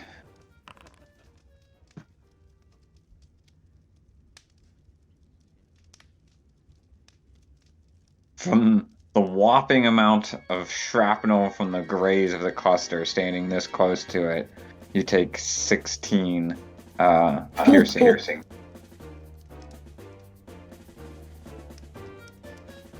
And that was both of its things. Let's see. It would have to use its bonus action to...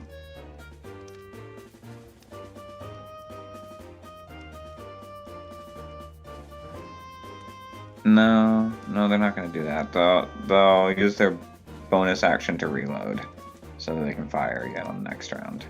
And they're not going to move. This is do or die. I've seen giants before. You won't be the first one I felt, Toots. And then that brings us to Nenna. She's just gonna focus on this bear. On the bear. Alright, dog him out. He's almost there. Pretty much every time you swung at this guy, you took a quarter of its health down. 16 damage. And yeah, and there went the last quarter. Hey. Okay, and now she's going to turn on this guy. Please, All please, right. please. Damn it! Bardic, thank you. I have one job. 15 to 15? hit. I think I still missed. It's not. It's a 16. Did she give me the bonus? Nope, that was over No, that one was a round. couple rounds ago, Never I think, mind. All right, that brings us to the cave bear. End of Nina's turn. Yep, and then Nina's turn. End of Nina's turn. As keep on the bear. The You bear's what? already dead? Oh wait, then on the guy. I thought he said it was the cave bear. I thought he was. Yeah, I thought he was about to say the cave bear was about to move again. Yeah, it was the cave bear's initiative up next. There's the. Yeah, it's dead. Problem later, dude. Oh, Nina's gonna be mad if you do that. I'll stab him when he's on the ground. At least he's. Yeah, but that's not fair. If he's And at also, we would 24 know that we are HP, actively trying to intimidate the rest of the goblins by one single Okay. person fighting this guy, If I which is why you were think being... if I think it will piss off Nina, I won't do it. It's more the situation, like we're actively trying to make it look like one person's fighting, right? yeah, Igor was Yeah. already a step above, but right, it's because an animal came out, so an animal came out. yeah. Okay. And none of us noticed, except fucking Zale in the back, that there's a rogue goblin going around too. Which, at the end of Nina's turn, could be Zale trying to interfere with that too. Oh, I'm Yeah. about to electrocute him. In the Less water. noticeable, fucker. So I won't do that. You could try to heal Nina with something, you know? I only have mass cure wounds. Yeah, I mean, honestly, Nina's fine. She's probably gonna get this guy soon. Okay. Yeah, Nina does not look worried at all right now. She's still got over 100 health. I'll leave it. Okay, is Zale gonna do something? It looks like she's about to win. You see from here. But there's a sneaky fuck in the water you see there. I'm not keeping track of him. I can reach Let him. him If he tries to- sneak. If he tries to do it again, he's gonna die. Did he hide so we can't see him anymore? Yeah, only Zale can. He's right. Yeah, only Zale noticed where he was, and that he was even stabbing Igor.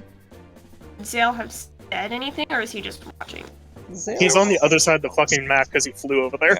That's how he was able to see it, because he was on the opposite side of the Yeah, I wall. meant through like the message stuff we have. Like, would he have told anybody, or? Well, I mean, end of Nina's turn. He can right now if you'd like. Yeah, if he wants to. I know. He basically said like, Steve McGonlin, just playing attacker. Onto our ego. Watching him. If he does anything else, take him out. I. Do it a little bit. So stealth, but kind of watching him in case he needs to go up there and kill him. Knock him out of Okay. the water. Perfect. And the bear comes through, breathes its last sigh. It is now dead.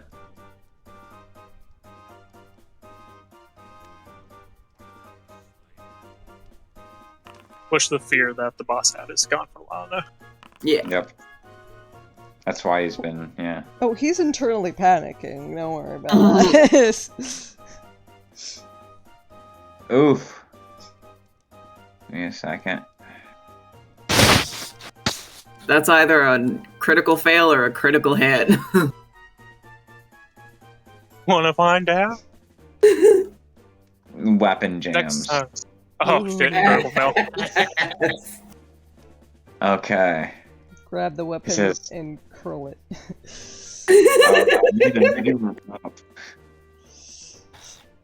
It's Nina's turn? Yep, it's Nina's turn. He's trying to fix his weapon now. Oh, she's gonna flatten this little lad. Yes.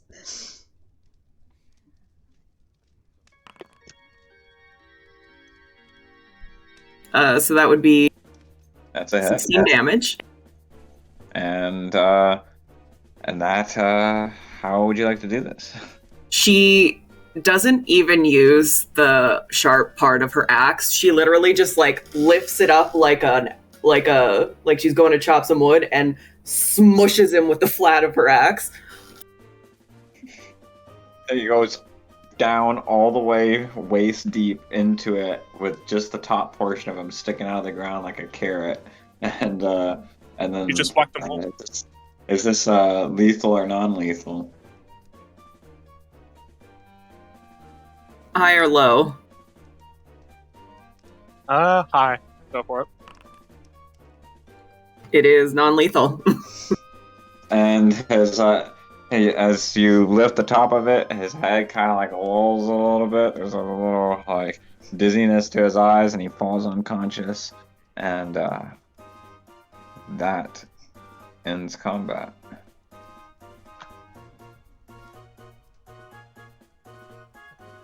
Wow. His Beautiful. work will pick up next week, guys. As you Nina talk to the has rest just of become the the chief of the fucking goblins. I know, right? Yes. I mean, they were looking for a different way of like doing other shit because the fucking hobgoblins are so rude. Want to lead an army of goblins to the next town? Yeah, Nina is absolutely just gonna hide all these little boys in her cloak. And she's just gonna carry a little pack of goblins on Right, her. including this new little bastard that was actually kicking ass, you know? I love that Well, idea. it's that gonna be this also the goblin- brief moment where they accuse you of cheating, even they don't have any proof of it. Yeah. They're gonna do it anyways. I did not ask Dog to participate. He is Dog. He choose what to do. Just as the bear did. Also, the little Exactly. He cheated as well. the little sneaky guy. I just imagine he's basically like the orcs in Lord of the Rings with the elves with the freaking swords and the bows and arrows in the background themselves.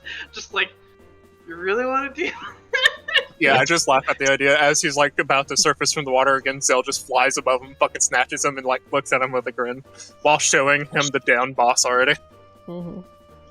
And Heck all yeah. this is happening, and Kek is just, with some binoculars eating a sandwich, looking at two goblins and a horse. No, I think he's too busy dealing with the two little bastards that's been fucking around in their hearts. All I'm picturing is essentially just two raccoons with the Benny Hill song theme playing in the background. Mhm. I love it. But yeah, as the combat ends, the blizzard around you seems to fade. It's like it was waiting for you at this moment to become Goblin Chief. Wow. That is rude. She's just standing on top of like some stone. And she's just like going ham. Right, meanwhile she does the fucking fanfare thing from Final Fantasy. Alright. Yeah, so, The whole time Brooklyn was saying, like, Rue is gonna play some music and nobody's gonna know that she's casting, all I could hear was that fucking recorder. yeah. That was great. Now that everything that looks like everything's fine now. He's just gonna go back to start cheating the fucking Yeah. camp, but they're all distracted. Tenna's gonna finally move closer to Nina. You want me to roll a check for chance? Yeah, roll an investigation check for what you found in the camp. I mean, at this point, she had a lot of time to look very thoroughly. And I imagine Zell turn around to go help her too. Cool features. That 7 is the plus 13 to make that 20. Cool features. Yeah.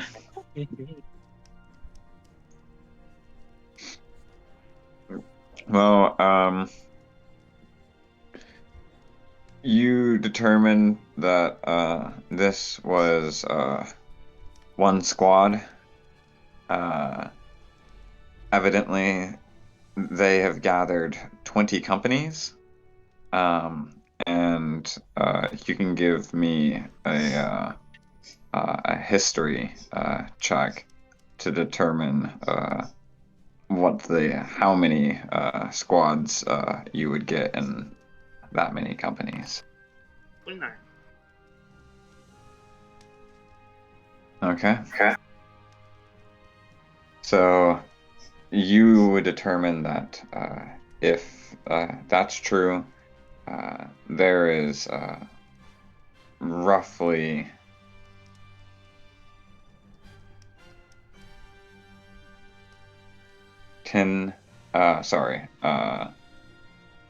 roughly 2,000 soldiers, goblins and hobgoblins somewhere in around the King's Peak area currently. Ooh, Shit. That's a lot of Alright. goblins. that's a lot of gobos, yeah. You're gonna be busy. It seems that they were led there by visions from a prisoner, and they actually have one of a prisoner in this big old tent here in the back. Another goblin tied up, blindfolded, and with a bunch of bandages around their mouth and lower face that kind of like makes it look like you can't see the lower half of their face as a result. Ouch. Their arms are tied behind their back and they're tied to a post in the tent. Shit. Don't phase that. And Yep. definitely gonna talk. See what this guy has next to that shit. Or they have. I'm gonna be casting. They thought that this prisoner could help them find dragon eggs because evidently they're connected to another prisoner that helped the big chief find the dragon egg that they found in King's Peak.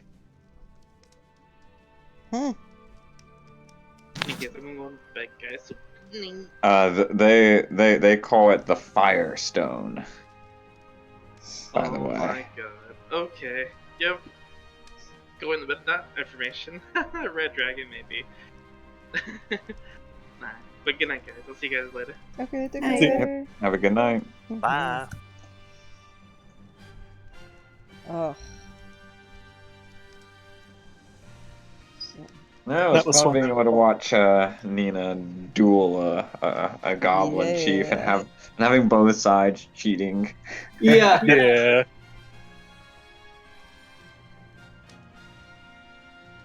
Because goblins value, cunning as well, which just Yeah. means don't get caught. Yeah, so essentially Nina's got the intimidation and then everyone else has to be cunning for her. Yeah. It was good stuff. It was great. I was like so awkwardly placed that I couldn't really do anything without giving me away, so I'm like, shit. No. Leave it to 2 of the 3 orphans to just fuck around a little bit. It's fine. But I'm like, oh shit, these guys are going down here. Hey, Zale, wanna go looking there? Oh shit, Tirana's gone. Oh no. Leave it to Rue, whose name No, in Toronto French. never left. She's right here still. Oh, okay. Rue's name in French literally means cunning thief. Bards get cool shit. I like bards and level up. Lots of cool shit. Or mechanics. Everybody got cool shit. It's the best Yeah. part of level up. I think probably Yeah. if Tirana was still there, she would have like chilled with her afterwards and just like shit. No, Toronto was there, but hiding. Yeah. Yeah. Yeah, she was about to fucking snipe the bitch if it went wrong. Yeah. So after Yeah, she was about to provide cover fire against that whole mob if you guys yeah. needed to make an exit. Hell yeah. So she's gonna give her some pocket bacon as we're just like chilling to see what happens afterwards. Hey, I want pocket bacon. How she just like hands it up to you, just a little. Yeah, I just like the idea today Zarman just gave you his snacks. Yeah, it's like I got some. Hand some to Rue, hand some to Tirana, and she's just munching on whatever's left We're all over. just standing in a circle eating. just, That was a Hey, good hey, match. Hanu. What? Hanu. Yeah, what? No? What? Casting spell. What? Oh my gosh. Wait, what's Hanu's passive insight? I think it's 19. Then you would have been like one of the only people to notice it. Notice what? The fact that Rue is casting that entire cup. She's just like, gonna be like, oh my god. No, she's totally keeping her mouth shut. Actually, technically, Nina's passive insight is now 19. So. He's like, oh shit, this is my favorite song. Wait a second. This is a little bit too. Who knows I love this one? She knows I jammed to this. Oops. Airhead man.